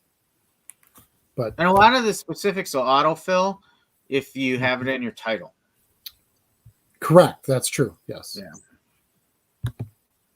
Yeah. Someone mentioned margins on eBay versus ComC. Biggest difference is you pay the 50-cent fee to list on ComC even if you don't sell it. Yeah, that's the game changer for me. Plus, I got to pack up all my cards and mail them there and wait for them to list them. And you can't build your own business that way because when people are buying on there, they think they're buying from ComC, not you. So you're basically just selling as a ComC employee, and that's not what I'm going for. So you have to understand what you're trying to accomplish. If you're just looking for sales and you don't want to handle any of the shipping, sure, they're a good place to use. My thing is I don't know a whole lot about other sports besides football, so instead of researching prices, I thought auction might be easier. I know obvious big names, but that's about it. Problem with auction is they don't sell for a retail price. Right. You're always going to get less than you would if you were asking a fixed price. So that's the negative side. Prefer to ship in Card Saver too. I haven't had any problems at the post office with those. I've had a few problems with top loads, and the Card Saver is the lowest price thing I've found. Card Savers and top loaders are pretty much the same price. So you should be able to find them around 6 to 8 cents a piece. Johnny says, good night, almost midnight. Yeah, we're going to hang it up here pretty quick, too. I'm trying to finish these last few chats and move on. Speaking of Favre cards, I really, really love the Favre Lawnmower card. Just too expensive for me to buy. Eventually, I'll find one in a quarter box. I have both of them for sale, so you let me know. But they are not cheap, no. The Packers Lawnmower one I have at $500, and the Jets Lawnmower one I have at $300, I think, or $250. There's a Jets Lawnmower one, too? Yep. The Jets one is actually serial numbered, but it's worth less than the super short print Packers one, which is not serial numbered. So it's very strange. I've been putting team in my titles too, even though it feels unnecessary. I don't put teams in.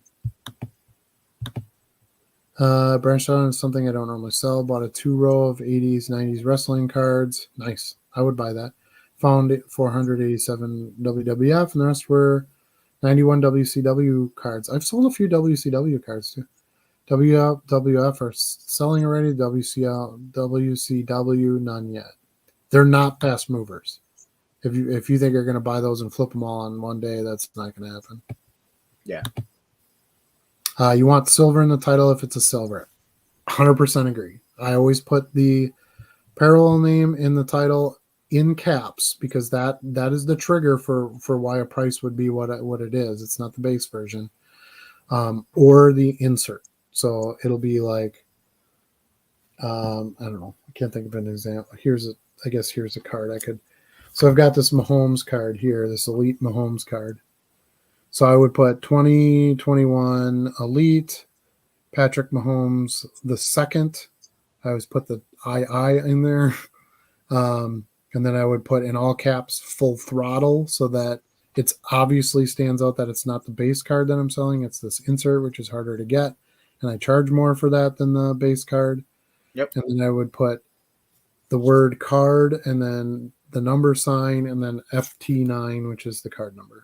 That's how I would list it. Agree and disagree with that. I mean, I'll go back to this WWE card that I sold while we were talking here. So my title for this one included Orange Flash Prism. So I do that as well. However, I do not use all caps for anything because it is rude, and I would never want to be rude. I just wanted to. I want that part to stand out in the title, so I do it. Yeah, I don't capitalize anything else, just that, because otherwise, like, the title gets long when you have the insert name or the parallel name, and I want them to know that this is a silver prism. That's what you're buying, because that's there's no right or wrong. You just have to do it your way.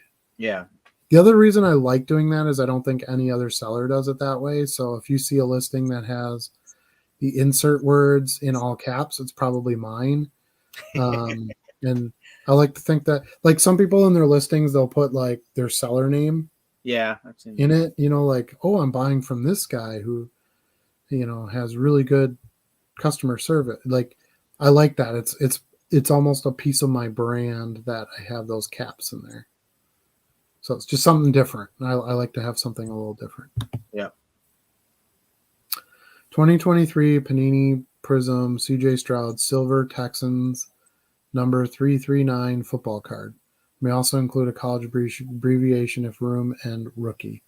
For rookies, I just put RC. I wouldn't put Texans in there. I don't understand the team name thing. It doesn't matter to me. Football card, I've done that before, but I don't put that in every listing. I don't. And RC, I always put in parentheses. The other thing that I would never use parentheses because I think it's rude, and I don't. You should, because it's proper grammar. No. The other thing that sometimes gets on my nerves a little bit is I will only use a team name on a listing for the uniform they're wearing, unless they specifically call out, like if it's their college uniform, but the card specifically calls out Houston Texans, then I might list both. But typically I list it under whatever team and whatever league the photo is from. Okay. So like a CJ Stroud in an Ohio State uni and that only talks about Ohio State, I would not list that as an NFL card. I would list that as an NCAA card. So I don't put it in the title, but I do use it in my specifics. Yeah. When I pull down that specifics, if it gives me like Texas A&M and Houston Texans, I will choose both because it's there for me to choose, and you can choose more than one option. So why not? He played at both. He played at the school and he played at this professional team. So I'll use that. If it gets me a couple extra clicks, that's fine. I've seen people that will list every pro team that a player has played for, and I'm not going to take the time to do that. If you try to do that for Ricky Henderson, you'll need 3 pages. Good example. The guy played for like 21 teams. It's insane. Yeah, I still get cards of him where I'm like, Christ, he played on this. He played on the Minnesota Twins team. When the fuck was he on the Twins? Yeah. It's interesting. I'm not buying into the football card thing fully yet. Team name, I think, is very important. Should be in every title. No exceptions there. Yeah, I don't use the team name. So, and I've never had that come up as being an issue.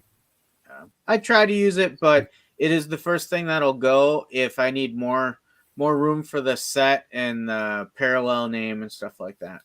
I don't know. I guess I don't see as many buyers that are buying based on a team. I sell more based on the player, on players, like individual players. So to me, the team is not quite as important. If you're selling like a common card of a lineman that really your buyer is going to be a team collector, yeah, in most cases, then that makes more sense. So I think it kind of depends on what you're trying to do. I look at it from the perspective of a buyer. If I'm just browsing, then what's in a title is important. But I don't think a browser is looking for team cards. I think if someone's looking for team cards, a specific team, they're going to search for that team. And in that case, it's going to pull into those search findings because I have it in the item specifics. That's how I think about it. Okay. Yeah, I don't know. Maybe that's something I'd have to. I don't know. I don't put Packers in the title, and I'll have somebody come in and buy like 12 different Packer player cards. Yeah. You know what I mean? Because I have it in specifics. It doesn't. If I was struggling to like get those kinds of sales, I'd be like, okay, well, I should probably do something. Yeah. But I haven't been, so I don't know. I haven't felt like I definitely don't see it as a requirement. I see it more as an industry standard. Like we talk about top loaders, right? We've talked about top loaders as a lot of collectors expect a top loader now. So we use them, you know. Are there other ways to ship that are probably just as fine? Yeah. And sometimes we use card savers, you know, other things. But there's certain industry expectations that I think we try to uphold too. And I think a team name is probably one of those for a lot of people. But, you know, I use it on some and don't use it on others. So I can see either argument. I also feel like it's kind of in the picture. Yeah, that's I mean, true. most people when they're shopping, they're looking at the picture and it's like it's an Aaron Rodgers card in a Packer jersey. You know, and do you not know who that player plays for? Like, is the team the game changer for you? You know, like if I'm looking up, you know, 2010 Favre stuff, I know he played for the Vikings. Why is it important that that's in the title? Yeah. You know, so yeah, I guess it depends on like what you're searching probably more than anything else. But even so, I have it in the specifics, so it's still going to come out. Like it's not keeping you out of searches. Like we always say, there's many different ways to do this stuff. And that's why we talk about it here. Yeah, exactly. Yeah, and it's fun to hear what other people are doing, right? You know, to see what works, what doesn't. We can kind of figure out the eBay algorithm by us doing different stuff and going, yeah, they're full of crap. Yeah. Or no, this works. Well, just like the end listing self similar. I had so many people tell me like, you're crazy. There's no way that works. I can tell you it works. Yeah. I've had lots of people say it works. So sure. Yeah, it's a good way to kind of learn. Keith just joined us. We're just about to finish though, Keith. So, a little late tonight. Keith. You're gonna have to go back and watch it. We're actually long. We should be ending. Yeah. Let's see. We list a Favre card. After he left for Minnesota, I'd put Packers and Vikings. I would too. If it came in the drop down, if just the drop down said Vikings, I'd just choose Vikings because I'm not going to work that hard. I'm not going to go type Packers in, and I wouldn't put it in the title. Yep, whatever works for you. Yeah, exactly. It's your business. Run it how you see fit. Having issues with specifics tonight. It's not showing up. Anybody else having any issues trying to list? Yeah, I get that with some of them. Some of them you just got to deal with. You just got to deal with it and type shit in. That's just how it is. I want my title to be as specific as possible. If there's room, I'll put it in there. That's what I do. Missing an entire segment of searching, in my opinion. Yeah, I don't think so. It hasn't proven to me that I'm not getting certain sales because I don't have the team name in there. Yeah, I 100%. I have the team name in the specifics. I do believe it's important to have it. But if it's in the specifics, they're getting it in the search anyway. It doesn't matter. Correct. I 100% believe the search engine pulls from both title and item specifics. And possibly even description. Possibly. And I use the AI, which would also put the team in there. Yeah. So it is in my description then too, I guess. All right. I think that's it. We did a lot tonight. We talked about a lot. We're going to get Stu to the hospital and see if we can fix the ear for next week. Final note on that search. Now that I think about it, there's a check mark that says search item descriptions as well. So that is an optional search item. Oh, interesting. Yeah. Yeah, when you're searching for items on. You're right, it is. Yeah. Yeah, now that she's mentioned that. Yeah, you're right. I don't know that I do that. I don't typically know. Yeah. So, but let's say I'm looking for, again, I'm focused more on player buying, but let's say I'm looking for a 96 Topps Chrome Brett Favre card. I'm just Yeah. going to type in 96 Topps Brett Favre. I'm not going to type Packers. Yeah. You know what I mean? Like I don't know why that would help my search. But The only time I've ever done that is a player like Ricky Henderson. Let's say I really just wanted his Yankees cards, Mhm. then I might put it in. Okay, yeah, I could see that. Or Yeah. if you're a Yankees team collecting, Yeah. collecting, then that obviously makes sense. But if it's in your description or description, they would have to search by that. But if it's in your specifics and you type in Ricky Yankees, it will pull those cards up too. Yeah. So, yeah. I think you're kind of doubling it up if you put it in the title on the specific. Not that there's anything wrong with that. I mean, it's the more thorough, the better for sure. Yeah. There's no cost to, no negative other than some time, obviously, if you got to type it in. Technically, you're doubling up most likely everything in your title in the item specifics. Right, exactly. Especially if it's pulling it in automatically. That's true. All right. Well, thanks again, everybody, so much. We appreciate it. Don't forget, every Wednesday, 8 o'clock Central Standard Time, me and Charlie and the stew. Hopefully we'll have some fun things to talk about after the football games this weekend. I think everybody's excited about that. We seem to be a mostly football focused crowd here. So we'll go with that. We'll see what that Packers 49ers result is now that Charlie and I have two different picks there. We'll see who the winner comes out. Pretty love. But yeah, that's it for me tonight. I don't have any other parting thoughts other than keep listening, keep shipping, and build your brand and take it seriously and be the business you want to be. Keep on grinding. Peace. Peace out.